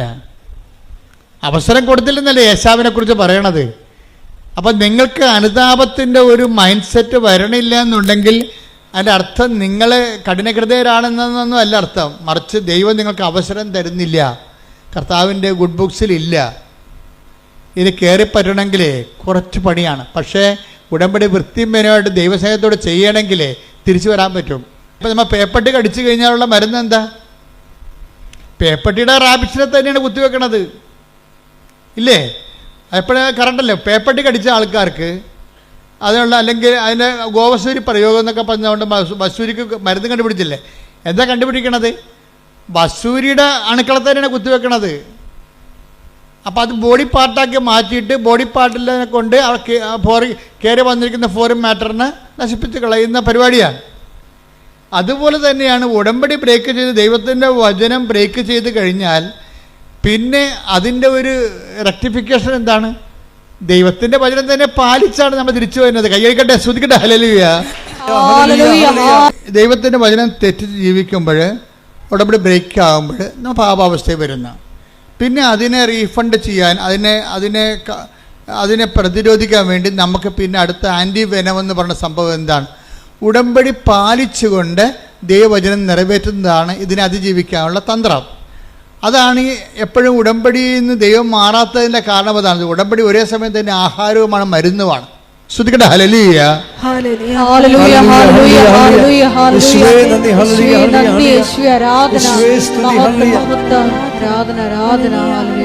പരിശുദ്ധ പരമ ദിവ്യകാരുണ്യത്തിന് ആരാധനയും സ്തുതിയും പുകഴ്ചയും ഉണ്ടായിരിക്കട്ടെ. പക്ഷെ ഒരു പ്രശ്നം എന്ന് പറഞ്ഞാലേ, ചില ആൾക്കാരോട് ഉടമ്പടി എടുത്താൽ തന്നെയും ദൈവം അത് അക്സെപ്റ്റ് ചെയ്യത്തില്ല, ആക്ടിവേറ്റ് ആക്കത്തില്ല, ഇല്ലേ? ആക്ടിവേറ്റ് ആകത്തില്ല. അത് നമ്മൾ ശ്രദ്ധിക്കണം. ഉടമ്പടി ആർക്ക് വേണമെങ്കിലും എടുക്കാൻ വന്ന് ഇടിച്ചു തല്ലി എടുക്കുക, നേരത്തെ പോകാൻ വേണ്ടി ബഹളം ഉണ്ടാക്കുകയോ വണ്ടിക്കാരെ വിളിക്കുമെന്ന് പറഞ്ഞുകൊണ്ട് ഇവിടുത്തെ കൗണ്ടറിനെ ഭീഷണിപ്പെടുത്തുകയോ എന്ത് വേണമെങ്കിലും ചെയ്യാം. പക്ഷേ ഉടമ്പടി നിങ്ങൾക്ക് എടുക്കാം, പക്ഷേ ആക്ടിവേഷൻ ആക്കുന്നത് വേറെ പ്രിൻസിപ്പിളാണ്. അതെപ്പോഴും നമ്മൾ ശ്രദ്ധിക്കണം. നിങ്ങൾ ഉടമ്പടിയിൽ ആദ്യമേ തന്നെ കയറി ഞാനങ്ങ് സാക്ഷ്യം പറയത്തില്ല, പിന്നെ അവിടെയൊക്കെ ഒന്ന് ആൾക്കാരെ വിളിച്ചു പോകാനാ, വല്ല പണിയൊന്നുമില്ലേ എന്ന് പറഞ്ഞുകൊണ്ടാണ് നിങ്ങൾ ഉടമ്പടി എടുക്കണമെങ്കിൽ ദൈവം അത് ആക്ടിവേറ്റ് ആക്കത്തില്ല. കാര്യം ഈ പന്നി വയറ്റിപ്പഴപ്പിന് വേണ്ടി മാത്രം കയറി വന്നിരിക്കുന്നതാണ്, ദൈവത്തിന് പണി കൊടുക്കാൻ വേണ്ടി വന്നിരിക്കുകയാണ്. ദൈവത്തിനെ മഹത്വപ്പെടുത്തുക, മറ്റുള്ളവരെ വിശ്വാസത്തിലേക്ക് വളർത്തുക, അതൊന്നും ഇവരുടെ പരിപാടിയല്ല. ഇവരുടെ പരിപാടി സ്വന്തം വയറ്റിപ്പഴപ്പ് മാത്രമേ ഉള്ളെന്ന് പറഞ്ഞാൽ ഈ സാധനം ആക്ടിവേറ്റ് ആക്കത്തില്ല. കാര്യം എന്താണ്? ഉടമ്പടി എടുക്കാത്തത് ഇതിന് തുല്യമായിട്ട് നിൽക്കും സാധനം. കാര്യം അവസരം എന്നാണ്. അതാണ് അവസരം. 12:17 എന്താ പറയണത്? അനുദപിക്കാൻ അവസരം നൽകിയില്ല. എന്നുവെച്ചാൽ അവസരം നൽകേണ്ടത് ആരാണ്? അവസരം നമുക്ക് നൽകേണ്ടത് ആരാണ്? ദൈവമാണ്. അതാണ് പ്രശ്നം. ഈ അവസരത്തിനൊത്ത് വളർന്നില്ലെങ്കിൽ ആ ദൈവം അത് ആക്ടിവേറ്റ് ആക്കത്തില്ല. ആദത്തിൻ്റെ പരിപാടി എന്താ? ആദത്തിനോട് ചോദിച്ചു, ഈ കക്ഷി ഉടമ്പടി ബ്രേക്ക് ചെയ്തല്ല. അപ്പോൾ ദൈവം ചോദിച്ചത് എന്താണ്? നീ എവിടെയാണെന്ന് ചോദിച്ചു, അത്രേ ഉള്ളൂ, വേറെ ഒന്നും ചോദിച്ചില്ല. ഉൽപ്പത്തി 3:9 എടുത്ത്. അവിടുന്ന് പുരുഷനെ വിളിച്ച് ചോദിച്ചു. അവിടുന്ന് പുരുഷനെ വിളിച്ച് പറഞ്ഞു. അവിടുന്ന് പുരുഷനെ വിളിച്ച് ചോദിച്ചു. പുരുഷനെ വിളിച്ച് ചോദിച്ചു, നീ എവിടെയാണ്? ഓക്കെ, ക്ലിയർ, തീർന്ന്. ചോദ്യം ഇത്രേ ഉള്ളൂ, നീ എവിടെയാണ്? പക്ഷേ ഈ ദൈവത്തിന് അറിയാം നീ എവിടെ ആയിരിക്കേണ്ടവനാണെന്ന് പറഞ്ഞുകൊണ്ട് അത് പറഞ്ഞു കൊടുക്കേണ്ടതാണ്. പറഞ്ഞു കൊടുക്കത്തില്ല. കാര്യം എന്താണ്? അയാളെ മനസ്സാന്തപ്പെട്ടിട്ട് ദൈവത്തെ കഞ്ഞി വെക്കേണ്ട കാര്യമില്ല. കാര്യം അവൻ ചെയ്തിരിക്കുന്ന തിന്മയ്ക്ക് പകരം ദൈവം റീഫണ്ട് ചെയ്യാൻ വേണ്ടി ആൾക്കാരെ എല്ലാം നിശ്ചയിച്ചു കഴിഞ്ഞു. മാതാവ് മനസ്സിൽ മാനസപുത്രിയെ പോലെ ജനിച്ചു. ഈശോയുടെ പരിശോധനത്തെക്കുറിച്ച് ദൈവം പ്ലാനിട്ടു. അപ്പോൾ ഈ പന്നി ഇനി മാനസാന്തപ്പെട്ടിട്ട് ദൈവം ഒന്നും കാണിക്കാനില്ല. ഇവിടെ എന്താ പ്രശ്നം വെച്ചാൽ നീ എവിടെയാണെന്നാണ് ആദത്തിനോട് ചോദിക്കുന്നത്. പക്ഷേ ദൈവത്തിനറിയാം ഇവൻ എവിടെ ആയിരിക്കേണ്ടവനാണ്, എവിടെയാണ് ആകേണ്ടതെന്ന് ദൈവത്തിന് അറിയാം. ആ സ്ഥലം ഒന്ന് പറഞ്ഞു കൊടുത്താൽ മതിയായിരുന്നു, ആദം തിരിച്ചു വന്നേനം. പക്ഷെ അനുദപിക്കാൻ അവന് അവസരം കൊടുത്തില്ല. എന്താ? ആദം എവിടെ ആയിരിക്കണം? അപ്പോൾ എബ്രഹാത്തിനെ വിളിച്ചപ്പോൾ ദൈവം പറഞ്ഞു, മകനെ, ഞാൻ നിൻ്റെ ദൈവമാണ്, നീ എവിടെ ആയിരിക്കണമെന്ന് ഞാൻ പറയാം. നീ എവിടെ ആയിരിക്കണം? നീ എൻ്റെ മുമ്പിലായിരിക്കണമെന്ന്. കൈയടിച്ച് കർത്താവ് ഹല്ലേലൂയ ഹല്ലേലൂയ ഹല്ലേലൂയ ഹല്ലേലൂയ. 17:1 അബ്രാമിന് അബ്രാമിന് 99 വയസ്സായപ്പോൾ കർത്താവ് പ്രത്യക്ഷപ്പെട്ട് അവനോട് അരുളി ചെയ്തു, സർവശക്തനായ ദൈവമാണ് ഞാൻ, എന്റെ മുമ്പിൽ വ്യാപരിക്കുക, കുറ്റമറ്റവനായി വർത്തിക്കുക. അതായത് ആദത്തിനോട് ഇത് പറയാമായിരുന്നു. എന്താണ്? നീ കുറ്റമറ്റവനായിട്ട് വ്യാപരിച്ചാൽ എൻ്റെ മുമ്പിൽ നിനക്ക് വ്യാപരിക്കാൻ പറ്റുമെന്ന്. അപ്പം ആദത്തിനോട് എവിടെയാണെന്നേ ചോദിച്ചുള്ളൂ. പക്ഷേ എവിടെയാണ് ആയിരിക്കണമെന്ന് ദൈവത്തിൻ്റെ കയ്യിൽ ഉത്തരവുണ്ട്. പക്ഷേ ഈ പാവത്തിനോട് അത് പറയണില്ല. പക്ഷേ എബ്രാഹത്തിനോട് പറഞ്ഞു. എന്താ കാര്യം? എബ്രാഹം വിശ്വസിക്കുമെന്നും ഉടമ്പടി പാലിക്കുമെന്നും ദൈവത്തിന് അറിയാം. എൻ്റെ ദൈവപൈതലെ, ദൈവത്തിൻ്റെ വചനം ആര് പാലിക്കുമെന്ന് ദൈവത്തിന് അറിയാമെങ്കിൽ ആ അറിവിൻ്റെ അടിസ്ഥാനത്തിലാണ് നിനക്ക് അനുദപിക്കാൻ അവസരം നൽകണത്. കൈയടിച്ച് ശ്രദ്ധിക്കട്ടെ. ഹല്ലേലൂയ ഹല്ലേലൂയ ഹല്ലേലൂയ. ഹെബ്രായർ 12:17 പറയുന്ന ഏശാവിന് അനുദപിക്കാൻ അവസരം കൊടുത്തില്ല എന്ന് പറയുന്ന ദൈവ നിലപാട് തന്നെയാണ് ആദത്തിനോട് കാണിച്ചിരിക്കുന്നത്. എന്താണ്? അവന് അനുദപിക്കാൻ അവസരം കൊടുത്തില്ല.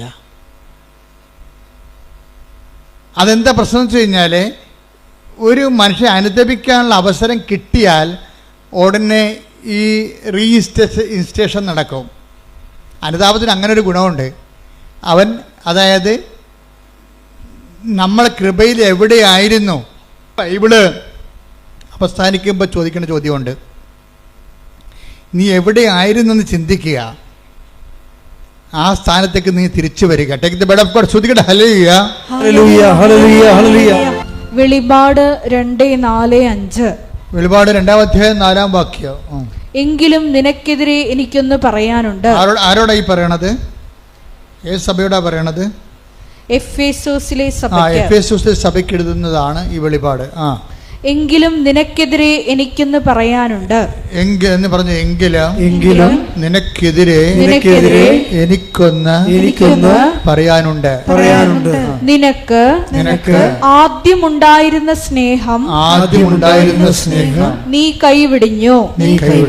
അതിനാൽ നീ ഏതവസ്ഥയിൽ നിന്നാണ് അധംപതിച്ചതെന്ന് ചിന്തിക്കുക. അനുദപിച്ച് ആദ്യത്തെ പ്രവൃത്തികൾ ചെയ്യുക.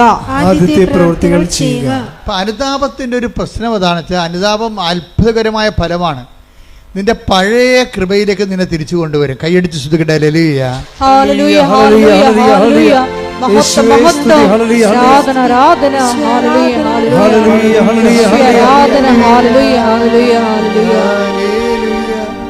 അതായത് കൃപ പുനരുദ്ധരിക്കാനുള്ള ആദ്യ നടപടി എന്ന് പറയുന്നത് അനുതാപമാണ്.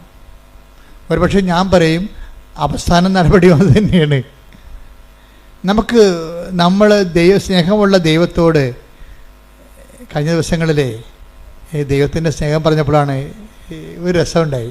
അപ്പം ഞാനെൻ്റെ മുറി ഇരിക്കിയിരുന്നു.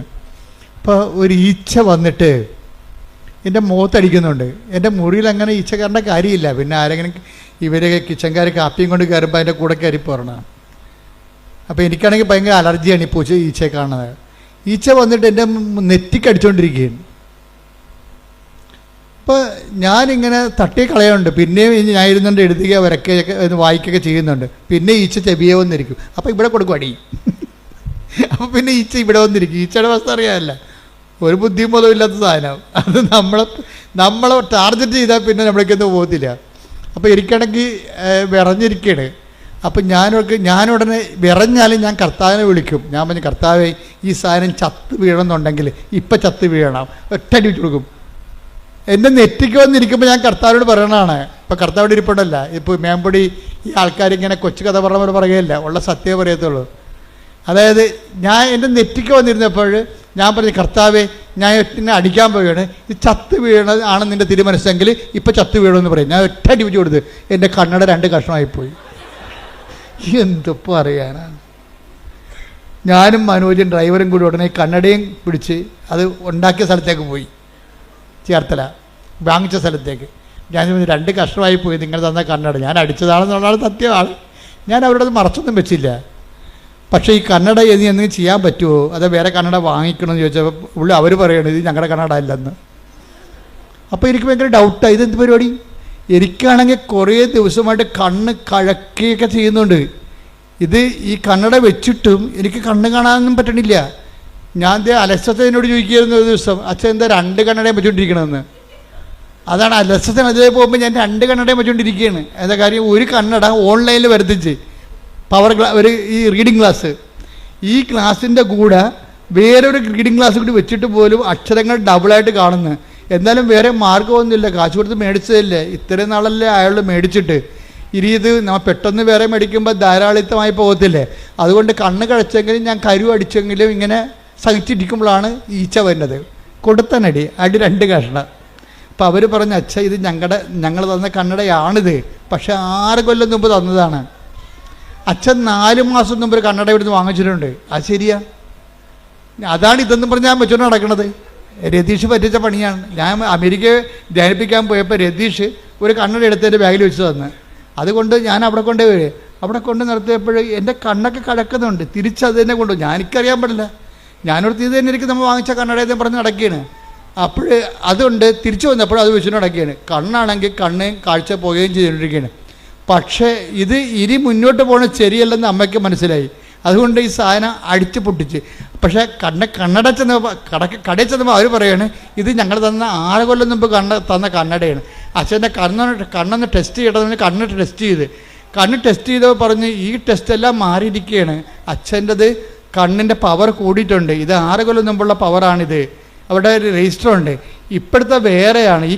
ഇപ്പോഴത്തെ കണ്ണടയ്ക്കുള്ള ടെസ്റ്റ് അച്ഛൻ 4 മാസം മുമ്പ് നടത്തിയതിൻ്റെ കണ്ണട തന്നിട്ടുണ്ട്. അതിവിടെ ഉണ്ട്, നോക്കാൻ പറഞ്ഞ്. ഇവിടെ ഒന്ന് നോക്കിയപ്പോൾ ഉണ്ട്, സ്റ്റോറിൽ അത് ഇരിപ്പുണ്ട്. ആ പുതിയ കണ്ണട മേടിച്ചിട്ട് സ്റ്റോറിൽ ഇരിപ്പുണ്ട്. പഴയ കണ്ണടയെ വെച്ച് കണ്ണും കടച്ച് നടക്കുകയാണ് ഞാൻ. അതുകൊണ്ട് തന്നെ ഈച്ച അല്ലാതെ മാതാവ് ഒരു പണി ചെയ്യിക്കണത് എന്താണ്, ഞാൻ കണ്ണട മാറ്റുകയെന്ന് അമ്മയ്ക്കറിയാം. കണ്ണട കാശ് കൊടുത്ത് മേടിച്ച സാധനം മാറ്റുകയില്ല. അതുകൊണ്ട് ഈ സാധനം തല്ലിപ്പൊട്ടിച്ചാൽ മാത്രമേ ആ പഴയ കണ്ണടത്ത് വെക്കത്തുള്ളൂ, കണ്ണട അന്വേഷിക്കത്തുള്ളൂ. നോക്കിയേ, ദൈവം എന്തുമാത്രമാണ് മനുഷ്യനെ സ്നേഹിക്കണത്. ഇത് നിങ്ങളുടെ എല്ലാ ജീവിതത്തിലുണ്ട്. ഒരു കാര്യം പോലും, നിങ്ങളുടെ നിസ്സാര കാര്യം പോലും നമുക്ക് ഈ അനുതാപം ഉണ്ടാകുന്നത് എങ്ങനെയാണ്? ദൈവസ്നേഹത്തെക്കുറിച്ച് അനുഭവിച്ച് കഴിയുമ്പോഴാണ് ഇത്ര നല്ല ദൈവത്തോട് ഞാൻ അപരാധം, ആ വാക്ക് കേട്ടില്ല എന്ന് നോക്കണം. അവിടെ ഒരു അനുതാപം. അപ്പം അനുതാപം ഓട്ടോമാറ്റിക്കായിട്ട് ഉണ്ടാകത്തില്ല. എങ്ങനെ ഉണ്ടാകും? ദൈവസ്നേഹം കൂടണം. ഒന്ന് പ്രാർത്ഥിച്ചേ, കർത്താവായ ദൈവമേ, എനിക്ക് അനുതാപം ഉണ്ടാകാൻ ആവശ്യമായ ദൈവസ്നേഹത്താൽ എന്നെ അഭിഷേകം ചെയ്യണമേ. ദൈവസ്നേഹത്താൽ എന്നെ അഭിഷേകം ചെയ്യണമേ. ഹല്ലേലൂയ.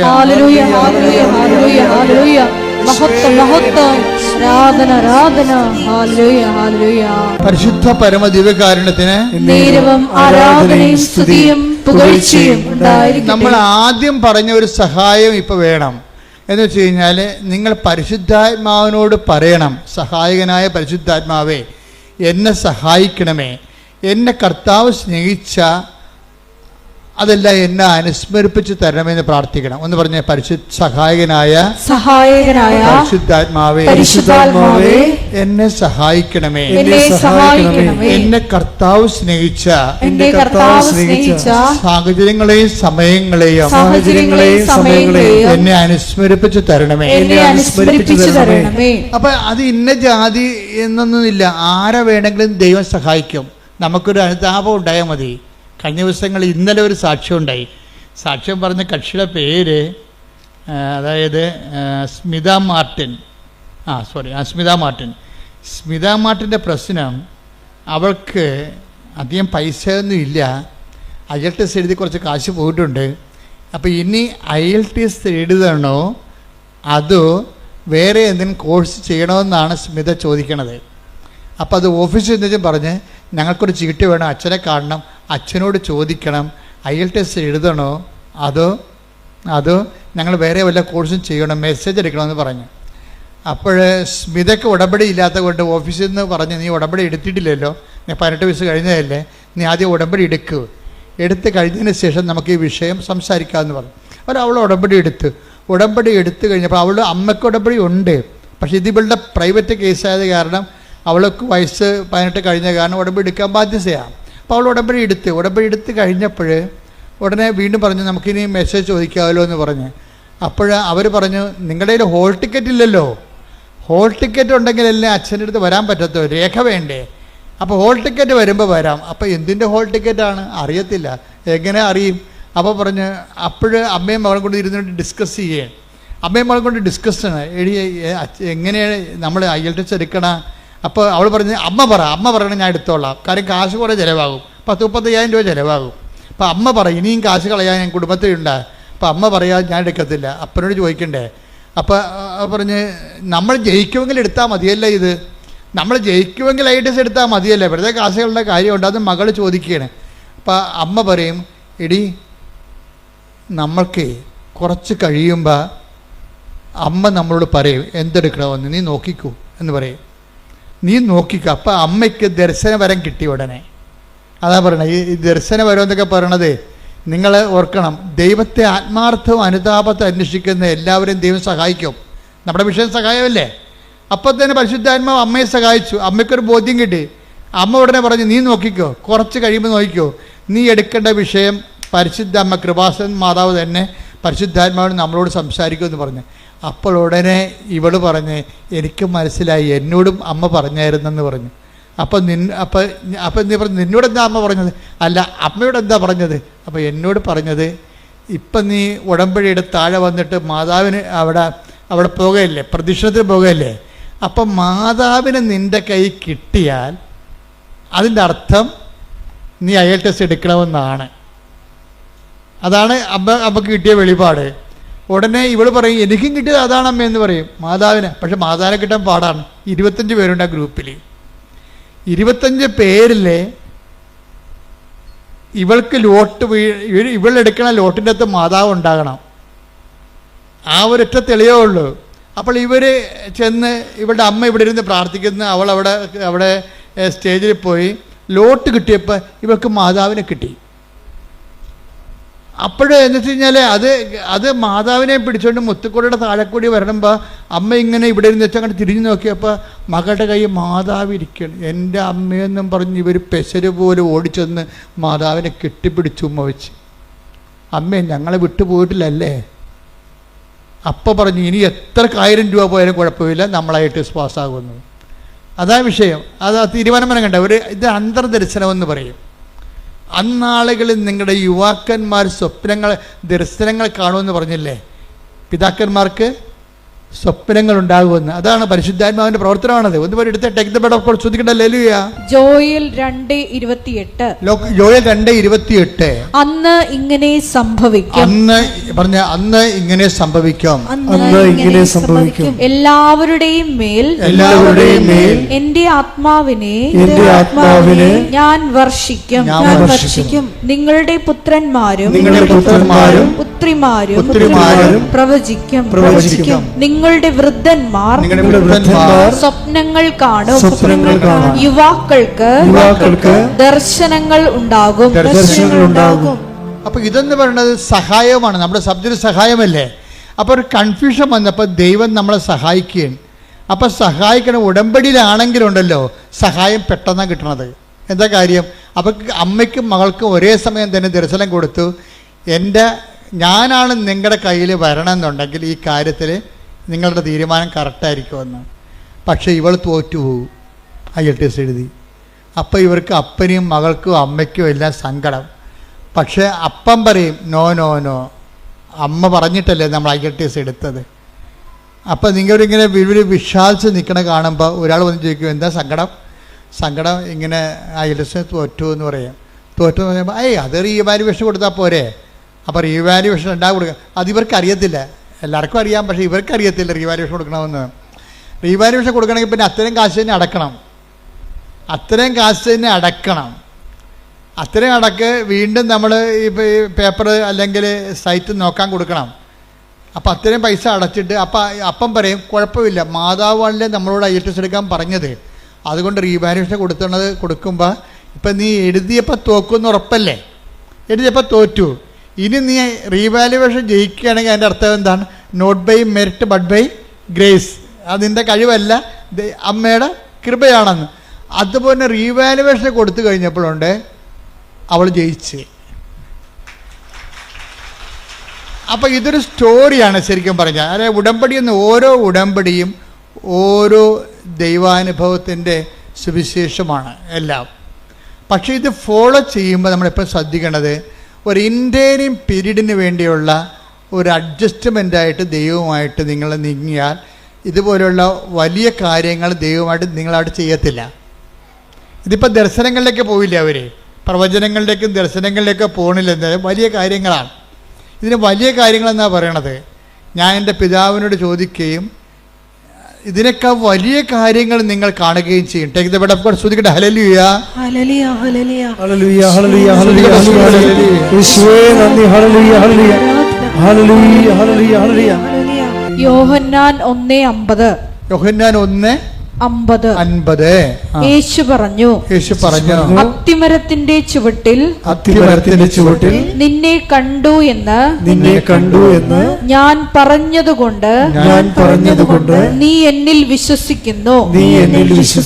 അല്ലേ?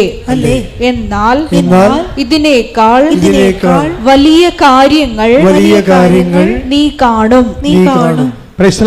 അതായത് സ്വർഗീയമായ കാര്യങ്ങളെക്കുറിച്ചാണ് പിന്നീട് സംസാരിക്കുന്നത്.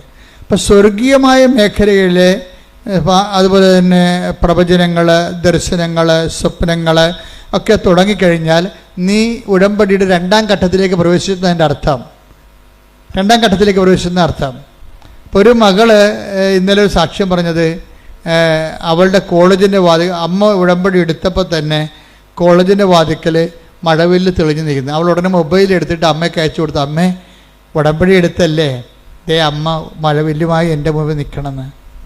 അതായത് അടയാളം കണ്ടുകൊണ്ടേയിരിക്കും, വലിയ കാര്യങ്ങൾ ഇങ്ങനെ കണ്ടുകൊണ്ടേയിരിക്കും. അതുകൊണ്ട് ഇപ്പോൾ ബൈബിൾ എപ്പോഴും പറയണത് കാണുന്ന കാര്യങ്ങൾ വളരെ സീരിയസ് ആണ്, അവനെ കേൾക്കുന്ന കാര്യങ്ങളും. ഉടമ്പടിക്ക് രണ്ടുമുണ്ട്. ഉടമ്പടിക്ക് 3 കാര്യങ്ങളുണ്ട്. കാണുന്ന കാര്യങ്ങളുണ്ട്, കേൾക്കുന്ന കാര്യങ്ങളുണ്ട്, പിന്നെ എന്താണ്, ചെയ്യുന്ന കാര്യങ്ങളുണ്ട്. ദൈവമായിട്ട് ഇടപെടുന്നതെല്ലാം ഈ ഒരു 3 ഘട്ടങ്ങളെയും അഡ്രസ്സ് ചെയ്യേണ്ടി വരും.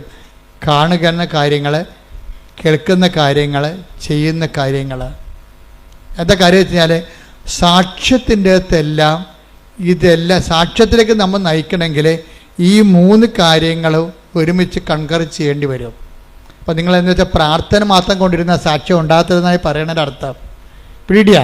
നിങ്ങൾക്ക് പലർക്കും അബദ്ധം പറ്റണത് ചുമ്മാ ഇത് പ്രാർത്ഥനയാക്കി മാത്രം കളയും. പ്രാർത്ഥനയല്ല, പിന്നെ എന്താണ്? അതിൻ്റെ അകത്ത് പ്രവർത്തനങ്ങളുണ്ട്, പ്രഖ്യാപനങ്ങളുണ്ട്. ശ്രുതിയുടെ മക്കളെ യേശുവേ സ്തോത്രം. ഹല്ലേലൂയ. ഹല്ലേലൂയ, ഹല്ലേലൂയ, ഹല്ലേലൂയ. 2 രാജാക്കന്മാർ 2:21 എടുത്ത്. 2 രാജാക്കന്മാർ 2:21. 2 രാജാക്കന്മാർ 2:21. അവൻ ഉറവയ്ക്കടുത്തു ചെന്ന്, അതായത് ഇസ്രായേൽ ജനം വഴിമധ്യേ ഒരു ഉറവയിലെത്തിയപ്പോൾ അത് കുടിച്ചവർക്ക് ഭയങ്കര കയ്പ് തോന്നി. അതാണ് വിഷയം. വഴിമതി വായിച്ചോളൂ. ഉപ്പ് അതിലിട്ടുകൊണ്ട് പറഞ്ഞു, കർത്താവ് അരുൾ ചെയ്യുന്നു, ഞാൻ ഈ വെള്ളം ശുദ്ധീകരിച്ചിരിക്കുന്നു. ഇനി ഇത് മരണത്തിനോ ഫലശൂന്യതയ്ക്കോ കാരണമാവുകയില്ല. അതായത് ഉപ്പിട്ട് കഴിയുമ്പോൾ എന്ത് പറയും? ഉപ്പിടണത് എന്താണ്? പ്രയോഗമാണ്. ആ പ്രയോഗത്തിൽ തന്നെ പ്രഖ്യാപനം ഇരിപ്പുണ്ട്. എന്താണ്? ഒന്നുകൂടി വായിച്ചേ. അവൻ ഉറവയ്ക്ക് അടുത്ത് ചെന്ന്, ആ വിഷം പിടിച്ച ഉറവയ്ക്ക് അടുത്ത് ചെന്നിട്ട്, വിഷമുള്ള ഉറവയ്ക്ക് അടുത്ത് ചെന്നിട്ട് അവൻ എന്ത് ചെയ്തു? ഉപ്പ് അതിലിട്ടുകൊണ്ട് പറഞ്ഞു, കർത്താവിന്റെ നാമത്തിൽ ഉപ്പിട്ടുകൊണ്ട് പറഞ്ഞു. എന്താണ്? കർത്താവ് അരുൾ ചെയ്യുന്നു, ഞാൻ ഈ വെള്ളം ശുദ്ധീകരിച്ചിരിക്കുന്നു. ഇനി ഇത് മരണത്തിനോ ഫലശൂന്യതയ്ക്കോ കാരണമാവുകയില്ല. അതായത് കർത്താവ് അരുളി ചെയ്യുന്നു, ഇതിന് മരണത്തിന് കാരണമാവുകയില്ല, ഫലശൂന്യതയ്ക്ക് കാരണമാവുകയില്ല എന്ന് പറഞ്ഞാൽ എന്താണ്? ഉപ്പ് ഇടണത് പ്രയോഗവും മരണത്തിന് കാരണമാവുകയില്ല എന്ന് പറയുന്നത് പ്രഖ്യാപനവുമാണ്, ദൈവത്തിലുള്ള പ്രഖ്യാപനവുമാണ്. ഇതുകൊണ്ടാണ് ചില ആൾക്കാർ പണ്ട് പല കാര്യങ്ങൾ ചെയ്യുമായിരുന്നു. പിന്നെ ആൾക്കാരത് ഓവറായിട്ട് ചെയ്യാൻ തുടങ്ങിയപ്പോഴാണ് ഞങ്ങൾ ഈ പത്രത്തിൻ്റെ കാര്യങ്ങളൊക്കെ ഒന്ന് സബ്സിഡാക്കി കളഞ്ഞത്. പക്ഷേ എന്നാലും ഉപ്പ് ഇപ്പോഴും ഇടുന്നുണ്ട് ആൾക്കാർ. മാവ് പൂത്തില്ലെന്ന് പറഞ്ഞു കഴിഞ്ഞാൽ ഉടനെ കൊണ്ടുപോയി അവർ ഉപ്പിട്ട് വിശ്വാസപ്രമാണം ചെല്ലും. ഇവിടെ ഞങ്ങളെ സംബന്ധിച്ചിടത്തോളം ഇവിടെ ഞങ്ങളെ തിരക്കാനോ പറയാനോ അന്വേഷിക്കാനോ ഞങ്ങളെ റെക്കമെൻഡ് ചെയ്യാനോ ആരുമില്ല എന്ന് പറഞ്ഞാൽ പരീക്ഷ ഹോളിലും ആൾക്കാർ കൊണ്ടുപോയി ഉപ്പ് പ്രയോഗിക്കും. എന്താ കാര്യം? കർത്താവ് അരുളി ചെയ്യുന്നു, എനിക്കിത് തോൽവിക്ക് കാരണമാകുകയില്ല. പ്രഖ്യാപനമാണത്. മനസ്സിലായില്ലേ? അപ്പം ഇങ്ങനെ പക്ഷെ അങ്ങനെ എപ്പോഴും നമ്മൾ ശ്രദ്ധിക്കേണ്ടത്, ദൈവമായിട്ട് നമ്മൾ അമീക്കബിൾ റിലേഷനിലേക്ക് വന്നു നമ്മൾ ദൈവമായിട്ട് ഒരു സംശയമില്ലാത്ത ഒരു ബന്ധം, സംശയമില്ലാത്ത എപ്പോഴും വരണത് ഉടമ്പടിക്ക് വേണ്ട വിശ്വാസം, സംശയമില്ലാത്ത വിശ്വാസം വരണം. പ്രീഡിയ നിങ്ങൾക്ക് ഉടമ്പടിയിൽ പ്രഖ്യാപനം ഫലിക്കാത്തതിൻ്റെ കാരണം സംശയത്തിൻ്റെ കണ്ടൻ്റ് ഉള്ളത് കൊണ്ടാണ്. നിങ്ങൾ ഉപ്പൊക്കെ ഇടുകയെ, പക്ഷേ ചിലത് ഫലിക്കത്തില്ല. കാര്യം വെച്ച് കഴിഞ്ഞാൽ അതിൻ്റെ അകത്ത് സംശയത്തിൻ്റെ കണ്ടൻ്റ് ഉള്ളത് കൊണ്ടാണ്. അപ്പം അത് നിങ്ങളെപ്പോഴും ചെയ്യേണ്ട കാര്യം വെച്ചാൽ ഈ സംശയം നീക്കാൻ വേണ്ടി പ്രത്യേകം ആന്തരിക അഭിഷേകം, അനോയിൻറ്റഡ് ഫെയ്ത്ത് എന്ന് പറഞ്ഞൊരു ഫെയ്ത്തുണ്ട്. ബൈബിളിൽ വലിയ വിശ്വാസം എന്നൊക്കെ പറയും, പക്ഷേ അനോയിൻറ്റഡ് ഫെയ്ത്താണ്. എന്നുവെച്ചാൽ അതിൻ്റെ അകത്ത് 10% ഫെയ്ത്തായിരിക്കും. കണ്ടൻറ്റ് വൈസ് 100% ഫെയ്ത്ത് വിശ്വാസം തന്നെയായിരിക്കും. അതിൻ്റെ അകത്ത് സംശയം ഉണ്ടാകത്തില്ല. 10 ദിവസത്തിന് കുറച്ച് വിശ്വാസം ഉണ്ടെങ്കിലും പക്ഷെ പെട്ടെന്ന് കാലം നനഞ്ഞപ്പോൾ കാറ്റ് പിടിച്ചപ്പോൾ പുള്ളി താഴെ പോയില്ല, ടക്കോതുമ്പോൾ താഴെ പോയി. അപ്പോൾ കർത്താവ് എന്താ ചോദിക്കണത്? അല്പവിശ്വാസി. അതാണ് ചോദിക്കണത്. എന്താണ് കാര്യം? സംശയിച്ചത്. Take the word of God. അല്പവിശ്വാസി. മത്തായി 14:31. മത്തായി 14:31. ഉടനെ യേശു കൈനീട്ടി അവനെ പിടിച്ചുകൊണ്ട് പറഞ്ഞു, അല്പവിശ്വാസി, നീ സംശയിച്ചതെന്ത്? അല്പവിശ്വാസി, നീ സംശയിച്ചതെന്ത്? അപ്പം ഈ പ്രയോഗം നടത്തുന്നവരില്ലേ, കാശുരൂപത്തിൻ്റെ ഉപ്പിൻ്റെയും ഒക്കെ പ്രയോഗങ്ങൾ നടത്തുന്നവർ എപ്പോഴും ശ്രദ്ധിക്കേണ്ടത്, നിങ്ങൾ അതൊക്കെ ചെയ്യുന്നതിന് മുമ്പ് വിശ്വാസത്തിൻ്റെ അകത്ത് ആ വിശ്വാസം കണ്ടന്റ് അല്പം മാത്രമുള്ള വിശ്വാസമുണ്ട്, ബാക്കിയുള്ളതെല്ലാം എന്താണ്? അല്പവിശ്വാസി എന്ന് പറഞ്ഞതിൻ്റെ അർത്ഥം എന്താണ്? അല്പം മാത്രം വിശ്വാസം, ബാക്കിയുള്ളത് എന്താണ്? സംശയം. അതാണ് വിഷയം. അതാണ് അല്പവിശ്വാസി, നീ സംശയിച്ചത് എന്ത്? അപ്പോൾ വിശ്വാസമുണ്ട്, പക്ഷെ ഒരു 30% 50% വിശ്വാസമുണ്ട്, പക്ഷെ 50% എന്താ ഉള്ളത്? സംശയമാണ്. ഇന്നലെ വേറെ ഒരു ലേഡി ഒരു സാക്ഷ്യം പറഞ്ഞിട്ടുണ്ട്. എന്ന് വെച്ച് കഴിഞ്ഞാൽ അവരുടെ സാക്ഷ്യം ജിസ്മി മേരി റെജി എന്നുള്ള ഒരു മോള് സാക്ഷ്യം പറഞ്ഞിട്ടുണ്ട്. അവളുടെ സാക്ഷ്യത്തിന് തന്നിരിക്കുന്നത്, അവൾക്ക് അവൾ പഠിച്ചത് സൈക്കോളജിയാണ്. പക്ഷെ ഒരു നിമിഷം ഉടമ്പടി എടുത്ത് കഴിഞ്ഞപ്പോൾ അവളുടെ അമ്മ ഉടമ്പടിയിലാണ്. പക്ഷേ സൈക്കോളജിയുടെ ഉപരിപഠനം എടുത്ത് ഡോക്ടറേറ്റ് എടുത്തിട്ട് കോളേജൊക്കെ പഠിപ്പിക്കുക, അല്ലെങ്കിൽ ആ മേഖലയിൽ കൗൺസിലിംഗ് ഒക്കെ ആയിട്ട് പോവുക എന്നുള്ള ഉദ്ദേശമാണ് ഇവിടെ പണ്ട് മുതലെയുള്ള ഇവളുടെ ഒരു ആഗ്രഹമാണ്. പക്ഷേ കുറച്ച് കഴിഞ്ഞപ്പോൾ ഇവൾക്ക് ഒരു പെർപ്ലക്ഷൻ ഉണ്ടായി. എന്ന് വെച്ച് കഴിഞ്ഞാൽ ഞാനിത് കൊണ്ട് ഗതി പിടിക്കുമോ, എൻ്റെ കുടുംബത്തിലെ കടങ്ങളെ പരിഹരിക്കാൻ പറ്റുമോ എന്നൊക്കെ പറഞ്ഞ് അവൾക്ക് ഡൗട്ടായി കഴിഞ്ഞപ്പോൾ അവൾക്ക് പെട്ടെന്ന് ഇവൾ തീരുമാനം എടുത്ത് പറഞ്ഞ് നേഴ്സിംഗ് പറ്റിയ പഠിക്കാമെന്ന് പറഞ്ഞു. അപ്പോൾ അമ്മയെ വിളിച്ചപ്പോൾ അമ്മയ്ക്ക് ഭയങ്കര സന്തോഷം. കാര്യം ഇവൾ സൈക്കോളജി എന്ന് പറഞ്ഞ് കെട്ടിച്ചാടിയ കാരണം അമ്മ പിന്നെ ഭയങ്കര സങ്കടപ്പെട്ട് ജീവിക്കുകയാണ്. അവൾ ഇസ്രയേലിലാണെങ്കിലും ഈ മകളുടെ പഠനത്തിൽ അവൾക്ക് അത്രയ്ക്ക് അവളുടെ ഒരു കപ്പാസിറ്റി, സൈക്കോളജിക്ക് എടുക്കുന്നവർക്ക് വേറെ ഒരു കലിബറല്ലേ, വേറെ കപ്പാസിറ്റിയാണ്. ആ ഒരു കപ്പാസിറ്റി ഇവർക്ക് ഇല്ലല്ലോ എന്ന് എന്തോ അവർക്കൊരു അസ്വസ്ഥത. പക്ഷേ ഇവിടെ നേഴ്സിംഗ് എന്ന് പറഞ്ഞപ്പോൾ അമ്മയ്ക്ക് ഇഷ്ടം. അപ്പോൾ അമ്മ പറഞ്ഞു അങ്ങനെയാണെങ്കിൽ ആസ്ട്രേലിയയിൽ പോയി മകളെ എന്ന് പറഞ്ഞു. ആസ്ട്രേലിയയിൽ പോകാൻ പറഞ്ഞു. അപ്പോൾ ആസ്ട്രേലിയയിൽ പോകാൻ നേരത്തെ ഇവളുടെ CV മാർക്ക് ലിസ്റ്റ് അയച്ചു കൊടുത്തു. പക്ഷേ ആദ്യമൊക്കെ ഇവൾ വിചാരിച്ച കോളേജിൽ കിട്ടാൻ വേണ്ടി ഇവൾ ഉടമ്പടി എടുത്തിട്ടുണ്ട്. പക്ഷേ ആ കോളേജിൽ കിട്ടണില്ല. പക്ഷേ പെട്ടെന്ന് ഈ ഉടമ്പടി എടുത്ത് പ്രെയർ തുടങ്ങിയപ്പോൾ തന്നെ ആസ്ട്രേലിയയിൽ നിന്ന് ഇവൾ പറഞ്ഞ കോളേജിൽ നിന്ന് ഇവർക്ക് ഒരു ഓഫർ ലെറ്റർ വന്ന് അത് ഓക്കെ ആയി. പിന്നെ ബാങ്ക് ലോണും ഒക്കെ ഓക്കെ ആയി. പെട്ടെന്ന് ഓക്കെ ആയി കഴിഞ്ഞപ്പോൾ ഇവൾക്ക് പറയണ അത് എൻ്റെ നല്ല മാർക്കാണ്. അപ്പോൾ എനിക്കെൻ്റെ നല്ല മാർക്കുള്ളത് കൊണ്ടാണ് എനിക്ക് ആദ്യം യേശുവേ സ്തോത്രം എന്നൊക്കെ പറഞ്ഞെങ്കിലും പിന്നീട് ഇവിടെ കളം മാറി. അങ്ങനെയാണല്ലോ ഈ പല ആൾക്കാർക്കും സംഭവിക്കുന്നത്. എന്ന് വെച്ച് കഴിഞ്ഞാൽ ഇവരിങ്ങനെ യേശുവേ സ്തോത്രം എന്നൊക്കെ പറയുന്നുണ്ടെങ്കിലും ഇവരുടെ അടിമനസ്സിൽ ഇവർ പറയും ഇത് എൻ്റെ കഴിവ് കൊണ്ടാണെന്ന് പറയും. ഇവർക്ക് അങ്ങനെ സംഭവിച്ചിരുന്നില്ല.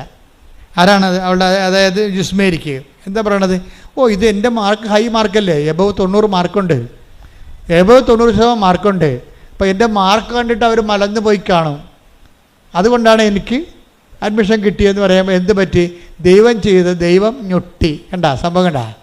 അപ്പോൾ ഇങ്ങനെ ഉള്ളിലിരിപ്പ് ചില ആൾക്കാർക്കുണ്ട്. ഉള്ളിലിരിപ്പ് നിങ്ങളെ പുറത്ത് ഇങ്ങനെ പ്രാർത്ഥിക്കുമെങ്കിലും നിങ്ങളുടെ ഉള്ളിലിരിപ്പ് നിങ്ങളുടെ കേമത്വം കൊണ്ടാണ് എന്ന് നിങ്ങൾക്ക് തോന്നിയാൽ, അപ്പം നിങ്ങൾക്ക് ചെറുക്കനെ കിട്ടി, ഒരു കല്യാണം പെണ്ണിനെ കിട്ടിയ അതൊക്കെ എൻ്റെ കഴിവും എൻ്റെ സർവീസും എൻ്റെ ശമ്പളവും എൻ്റെ സൗന്ദര്യം കൊണ്ടാണെന്നൊക്കെ പറഞ്ഞ് കുറച്ച് ഉള്ളിൽ നിങ്ങൾ അങ്ങനെ ധരിക്കും. അതോടുകൂടി ഒരു തീരുമാനം ഉണ്ടാകും. എന്താ കാര്യം? പിന്നെ ഈ പേപ്പർ ഡീഡിക്ക് ദൈവം വഴി മഷിയിട്ടൊക്കെ കാണത്തില്ല. എന്താ കാര്യം? ദൈവത്തിനറിയാം നീ എന്ത് അഭ്യാസം ദൈവത്തെ വെച്ച് നേടിയാലും കുറച്ച് കഴിയുമ്പോൾ അതെല്ലാം നിൻ്റെ ക്രെഡിറ്റിലേക്ക് നീ കൊണ്ടുവരുമെന്ന്. മനസ്സിലായി? ഇത് ഈ ഉടമ്പടിയിൽ ഏറ്റവും വരാൻ പോകുന്നൊരു അപകടമാണത്. നിങ്ങളെ ഒരു വിശ്വാസം നിന്ന് കഴിഞ്ഞാൽ എല്ലാ കാലത്തും ആ വിശ്വാസം കീപ്പ് ചെയ്യണം. അല്ലെങ്കിൽ 6 മാസം കഴിയുമ്പോൾ പണ്ട് കുറുക്കൻ നീലച്ചായത്ത് വീണ പോലെ മഴ പെയ്ത് കഴിയുമ്പോൾ ഭഗവാൻ ലക്ഷണം മാറി പഴയ കുറുക്കനായി വരും. ആദ്യം കൃഷ്ണനാണെന്നൊക്കെ പറഞ്ഞിരിക്കുകയായിരുന്നു, നീലച്ചായത്ത് വീണാണേ. പക്ഷെ പെട്ടെന്ന് മഴ പെയ്യുമെന്ന് ഓർത്തില്ല. അതുപോലെ എന്തെങ്കിലും പ്രയാസം കുറച്ച് കഴിയുമ്പോൾ നിങ്ങൾ മാറി ചിന്തിക്കും, കളം മാറ്റി പിടിക്കും. എന്താണ്? അതിൻ്റെ മാർക്ക് കൊണ്ട് ആണ് ജയിച്ചതെന്ന് പറയും. അതോടുകൂടി പ്രശ്നമായി. എന്താ? അതിനാണ് ഈ അല്പവിശ്വാസം എന്ന് പറയണത്. എന്താ കാര്യം? വിശ്വാസം ഉണ്ട്, പക്ഷേ ഉള്ളിൽ അടിമനസ്സിൽ ഈ ഡീപ്പ് സ്റ്റേറ്റ് എന്ന് പറഞ്ഞ പോലെ ഒരു ഡീപ്പ് പേഴ്സൺ ഉണ്ട്. നീ പുറമേ ഇങ്ങനെ ദൈവമാണ് പ്രാർത്ഥനയെന്നൊക്കെ പറയുമെങ്കിലും നിൻ്റെ ഉള്ളിൽ നീ ചിന്തിക്കും. എന്താ ചിന്തിക്കണത്? എൻ്റെ മാർക്കും സൂപ്പറായിരുന്നല്ല, എങ്ങനെയുണ്ട് പരിപാടി, എൻ്റെ മാർക്കും സൂപ്പറായിരുന്നല്ല. ഇങ്ങനെ ഒരു സമയത്ത് ചിന്തിച്ചാൽ പിന്നെ ഒരിക്കലും നിനക്ക് അനുദപിക്കാതെ ഇനി ദൈവത്തിലേക്ക് വരാൻ പറ്റത്തില്ല. കാര്യം എന്താണ്? നീ ദൈവത്തിന് പിടികൊടുത്തു. ഒന്നാമത്തെ ലോക ഇഡിയറ്റാണ് നീ. ബസ് സ്റ്റാൻഡെന്ന് വിളിക്കാത്തത് ബലിപീഠമായതുകൊണ്ടാണ് വിളിക്കാത്തത്. എന്നുവെച്ചാൽ പ്രശ്നം വെച്ച് കഴിഞ്ഞാൽ ലോക ഇഡിയറ്റാണ്. എന്താ കാര്യം വെച്ച് കഴിഞ്ഞാൽ നിനക്ക് കിട്ടിയ അനുഗ്രഹങ്ങൾ ഏതെങ്കിലും ഒരു സാഹചര്യത്തിൽ കൂട്ടുകാരാ വല്ലതൊക്കെ വായി നോക്കിക്കളാ പറഞ്ഞു കഴിഞ്ഞാൽ ഉടനെ നീ കളം മാറി ചവിട്ടും. അതെൻ്റെ കഴിവ് കൊണ്ടാണ്. പിന്നെ പ്രാർത്ഥന, നിൻ്റെ കഴിവില്ലേ, നിനക്ക് ഇത്ര മാർക്ക് ആർക്കുണ്ട് എന്നൊക്കെ ചോദിച്ചു കഴിയുമ്പോൾ നീ ഫ്ലാറ്റാവും അതോടുകൂടി. പക്ഷേ ഇവള് ഇങ്ങനെ പറഞ്ഞ് വിശ്വാസത്തിൽ അപ്പം ഡൗൺ ആയി കഴിഞ്ഞപ്പോൾ വേറൊരു കൂട്ടുകാരത്തെ കണ്ട്. അപ്പോൾ പറഞ്ഞു, എടി നീ നിൻ്റെ കാര്യം എന്തായി? എനിക്ക് ആസ്ട്രേലിയ ഇന്ന കോളേജിൽ കിട്ടി. അയ്യോ കിട്ടിയാ?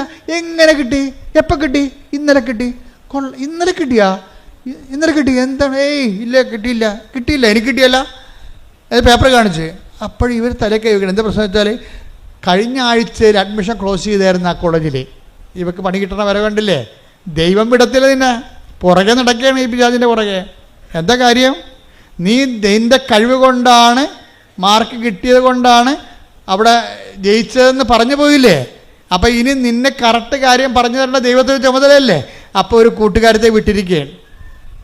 കൂട്ടുകാരത്തെ വിട്ടിയപ്പോൾ അപ്പോൾ കഴിഞ്ഞ ആഴ്ചയിൽ അത് പൂർത്തിയതാണ്, അവിടുത്തെ അഡ്മിഷൻ ക്ലോസ് ചെയ്തതാണ്. പിന്നെ എനിക്ക് ഇന്നലെ കിട്ടി.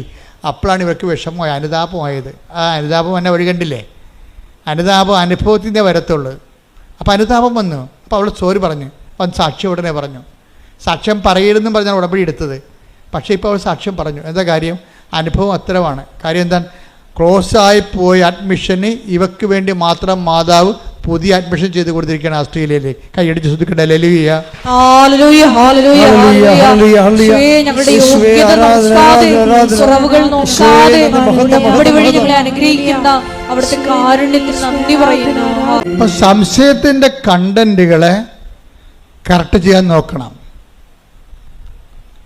എപ്പോഴും സംശയം, അതായത് നമ്മളുടെ സംശയം വരുന്നത് കൊണ്ടാണ് ഇത് കുറച്ച് കഴിയുമ്പോൾ കളം മാറ്റി ചിന്തിക്കുകയും നിങ്ങളുടെ ക്രെഡിറ്റിലേക്ക് ഈ സംഭവം കൊണ്ടുവരികയും ചെയ്യണത്.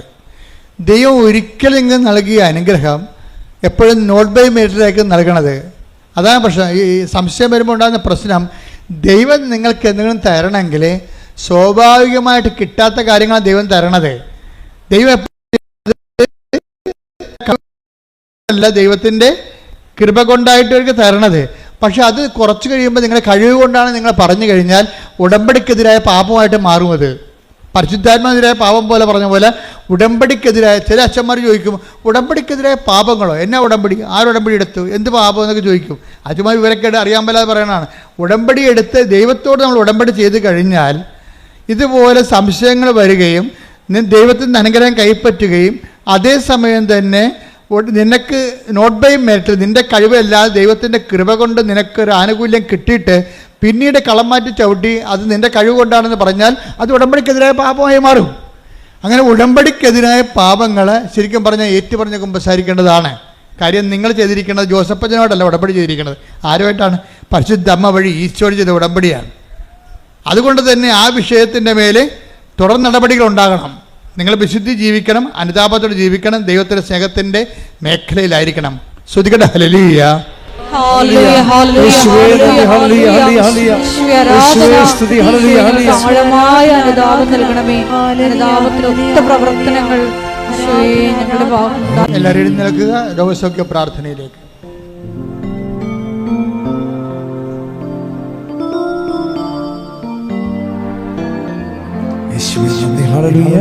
എല്ലാവരും ശ്രദ്ധിക്കട്ടെ. ഹല്ലേലൂയ, ഹല്ലേലൂയ. യേശുവേ ആരാധന, ആരാധന, ആരാധന. യേശുവേ നന്ദി, നന്ദി, നന്ദി. ഹല്ലേലൂയ, ഹല്ലേലൂയ, ഹല്ലേലൂയ, ഹല്ലേലൂയ. യേശുവേ മഹത്വം, ഹല്ലേലൂയ, ഹല്ലേലൂയ, ഹല്ലേലൂയ. യേശുവേ നന്ദി, നന്ദി, ഹല്ലേലൂയ, ഹല്ലേലൂയ, ഹല്ലേലൂയ, ഹല്ലേലൂയ. മഹത്വം, ആരാധന, ആരാധന. ഹല്ലേലൂയ, ഹല്ലേലൂയ. മഹത്വം, മഹത്വം, ആരാധന, ആരാധന. ഹല്ലേലൂയ, ഹല്ലേലൂയ. യേശുവേ ഞങ്ങൾക്ക് ആഴമായ അനുതാപം നൽകണമേ. ഹല്ലേലൂയ, ഹല്ലേലൂയ. യേശുവേ നന്ദി, യേശുവേ ആരാധന. മഹത്വം, മഹത്വം, ആരാധന, ആരാധന. ഹല്ലേലൂയ, ഹല്ലേലൂയ, ഹല്ലേലൂയ, ഹല്ലേലൂയ, ഹല്ലേലൂയ, ഹല്ലേലൂയ. യേശുവേ എല്ലായ്പ്പോഴും ഉടമ്പടിയിലായിരിക്കുന്ന ഞങ്ങൾ എല്ലാവരും നിന്റെ മുമ്പിൽ തന്നെ വ്യാപരിക്കുവാൻ, കുറ്റമറ്റവരായി വിശുദ്ധിയോടുകൂടി വ്യാപരിക്കുവാൻ ഈ ആരാധനയിലൂടെ ഞങ്ങളെ അഭിഷേകം ചെയ്യണമേ.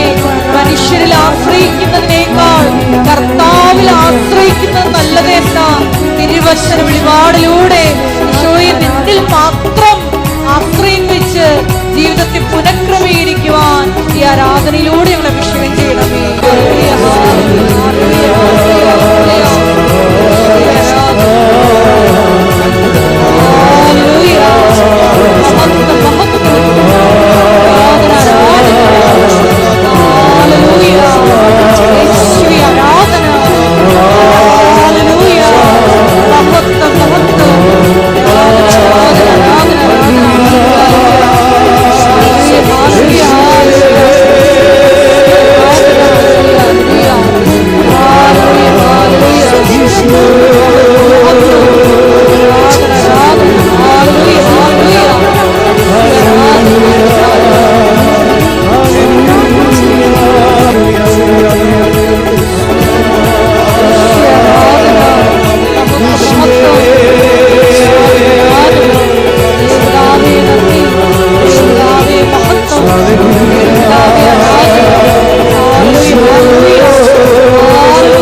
പരിശുദ്ധ പരമദിവ്യകാരുണ്യത്തിന് നേരവും ആരാധനയും സ്തുതിയും പുകഴ്ചയും ഉണ്ടായിരിക്കട്ടെ.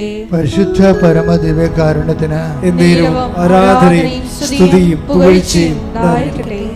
എൻ്റെ പ്രിയപ്പെട്ടവരെ, രോഗസൗഖ്യ പ്രാർത്ഥനയിലേക്കും ജീവിത ദുരിത തടസ്സ നിവാരണ പ്രാർത്ഥനയിലേക്ക് പ്രവേശിക്കുന്ന സമയമാണ്. ആദ്യമായി തന്നെ അഭിഷേകത്തോടെ അച്ഛൻ പറയുന്നത് ഏറ്റുചൊല്ലി പ്രാർത്ഥിക്കാം. കർത്താവായ ദൈവമേ, കർത്താവായ ദൈവമേ, അന്ധന് കാഴ്ച നൽകിയവനെ, ശിഖിടന് കേട് നൽകിയവനെ,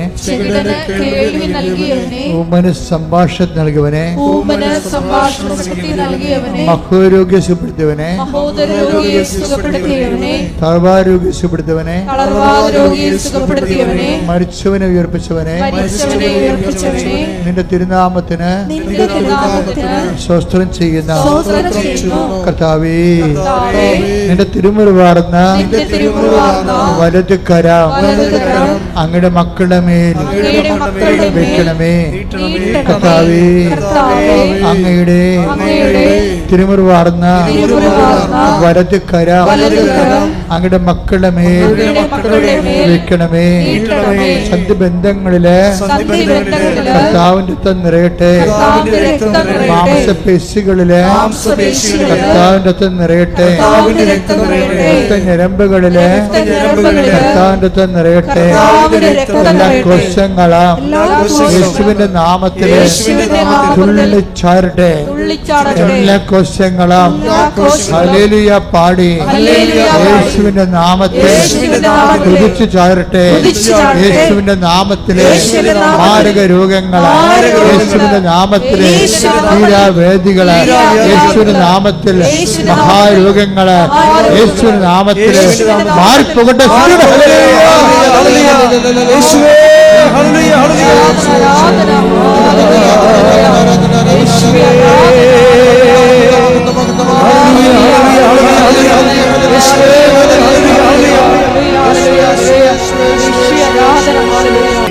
പരിശുദ്ധ പരമദിവ്യകാരുണ്യത്തിന്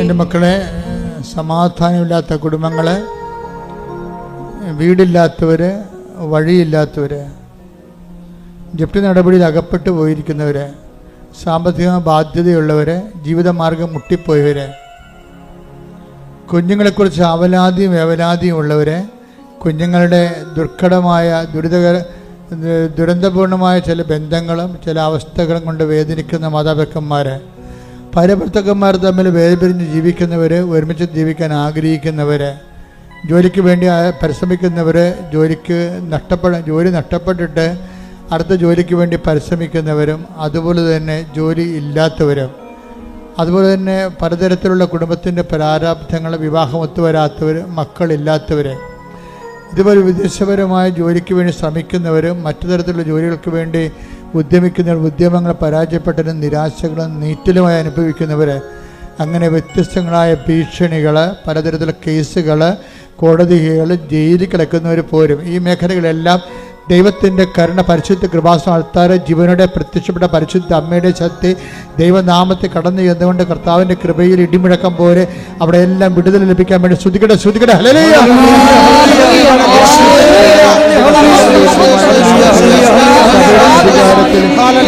അടയാളത്തിൽ ദൈവത്തിന്റെ ശക്തിയാൽ, ദൈവത്തിന്റെ ശക്തി, ജീവിത ദുരിതങ്ങള്, ജീവിത തടസ്സങ്ങള്, മാർഗ തടസ്സങ്ങള് യേശുവിന്റെ നാമത്തിൽ മാറിപ്പോകട്ടെ.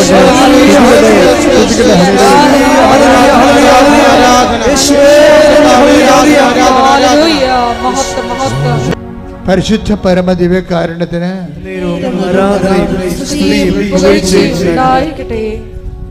എൻ്റെ പ്രിയപ്പെട്ടവരെ, വ്യക്തിപരമായ ആവശ്യങ്ങൾക്ക് വേണ്ടി പ്രാർത്ഥിക്കാനായി മുട്ടേ നിൽക്കുക. നിങ്ങൾ ഉടമ്പടി വെച്ച കാര്യങ്ങൾ, ഉടമ്പടിയിൽ വെക്കാൻ പോകുന്ന കാര്യങ്ങൾ ഇപ്പോൾ പരിശുദ്ധ അമ്മയുടെ മാധ്യസ്ഥത്തിൽ ഓൺലൈനിലുള്ളവരെ സമർപ്പിക്കുക. പരിശുദ്ധ അമ്മയുടെ മാധ്യസ്ഥ ഈശോയ്ക്ക് ഏൽപ്പിക്കുക.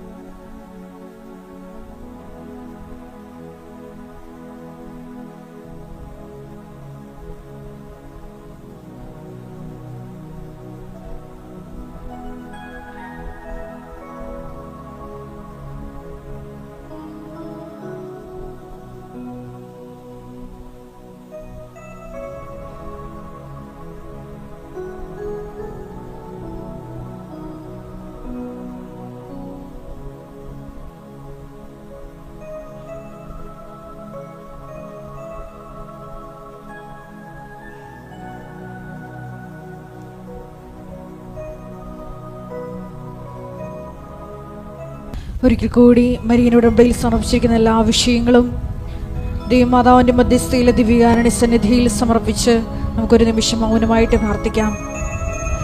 ഈശോയെ, ആദ്യ സ്നേഹത്തിലേക്ക് തിരിച്ചു പോകുവാൻ, അനുതാപം നിറയുന്ന മനസ്സുമായി നിന്നിലേക്ക് തിരിച്ചു വരുവാൻ ഈശോയെ ഞങ്ങൾക്കൊരു അവസരം നൽകണമേ എന്ന് പ്രാർത്ഥിക്കുന്നു.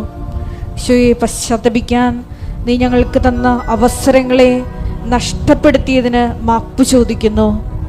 മേലിൽ ഈശോയെ പശ്ചാത്തപിക്കാനുള്ള അവസരങ്ങൾ കിട്ടുമ്പോൾ തൽക്ഷണം നിന്നെ അനുധാവനം ചെയ്യുവാൻ, ഈശോയെ നിന്നെ സ്വന്തമാക്കുവാൻ ഈ ആരാധനയിലൂടെ ഞങ്ങളെ അഭിഷേകം ചെയ്യണമേ എന്ന് പ്രാർത്ഥിച്ചുകൊണ്ട് ശിരസ്സ് നമിച്ച് നമുക്ക് ദിവ്യകാരുണ്യ നാഥൻ്റെ ആശീർവാദം സ്വീകരിക്കാം.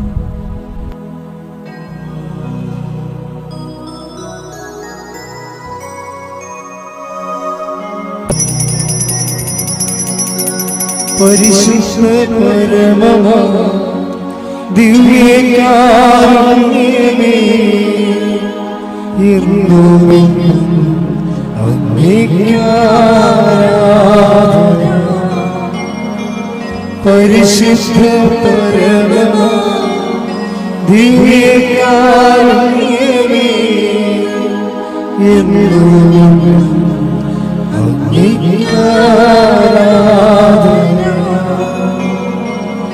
പരിശുദ്ധ പരമമാ ദിവ്യകാരുണ്യമേ, എന്നും അങ്ങേയ്ക്കാരാധന.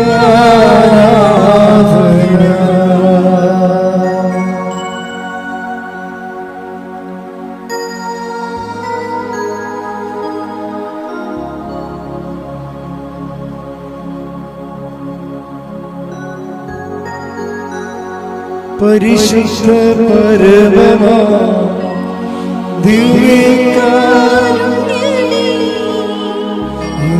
എന്നും അങ്ങേയ്ക്കാരാധന.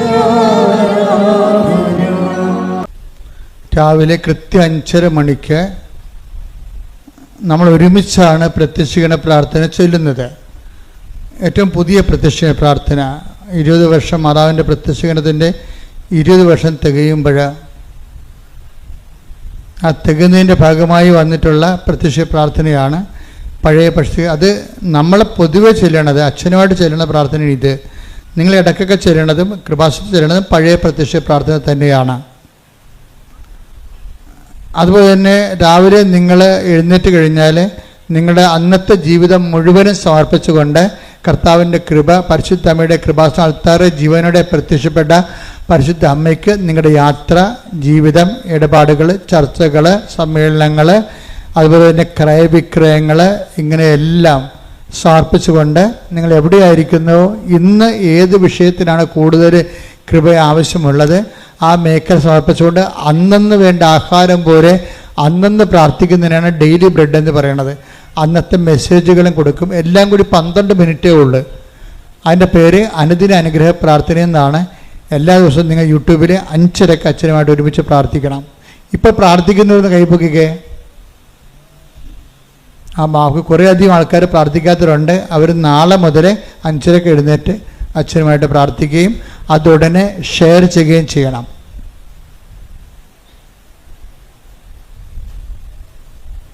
അച്ഛനെ കാണാൻ ആഗ്രഹിക്കുന്നവർ എപ്പോഴും ശ്രദ്ധിക്കണം. അച്ഛൻ ഇടയ്ക്കൊക്കെ വല്ലതും പുറത്തേക്ക് പോകുന്നതാണ്.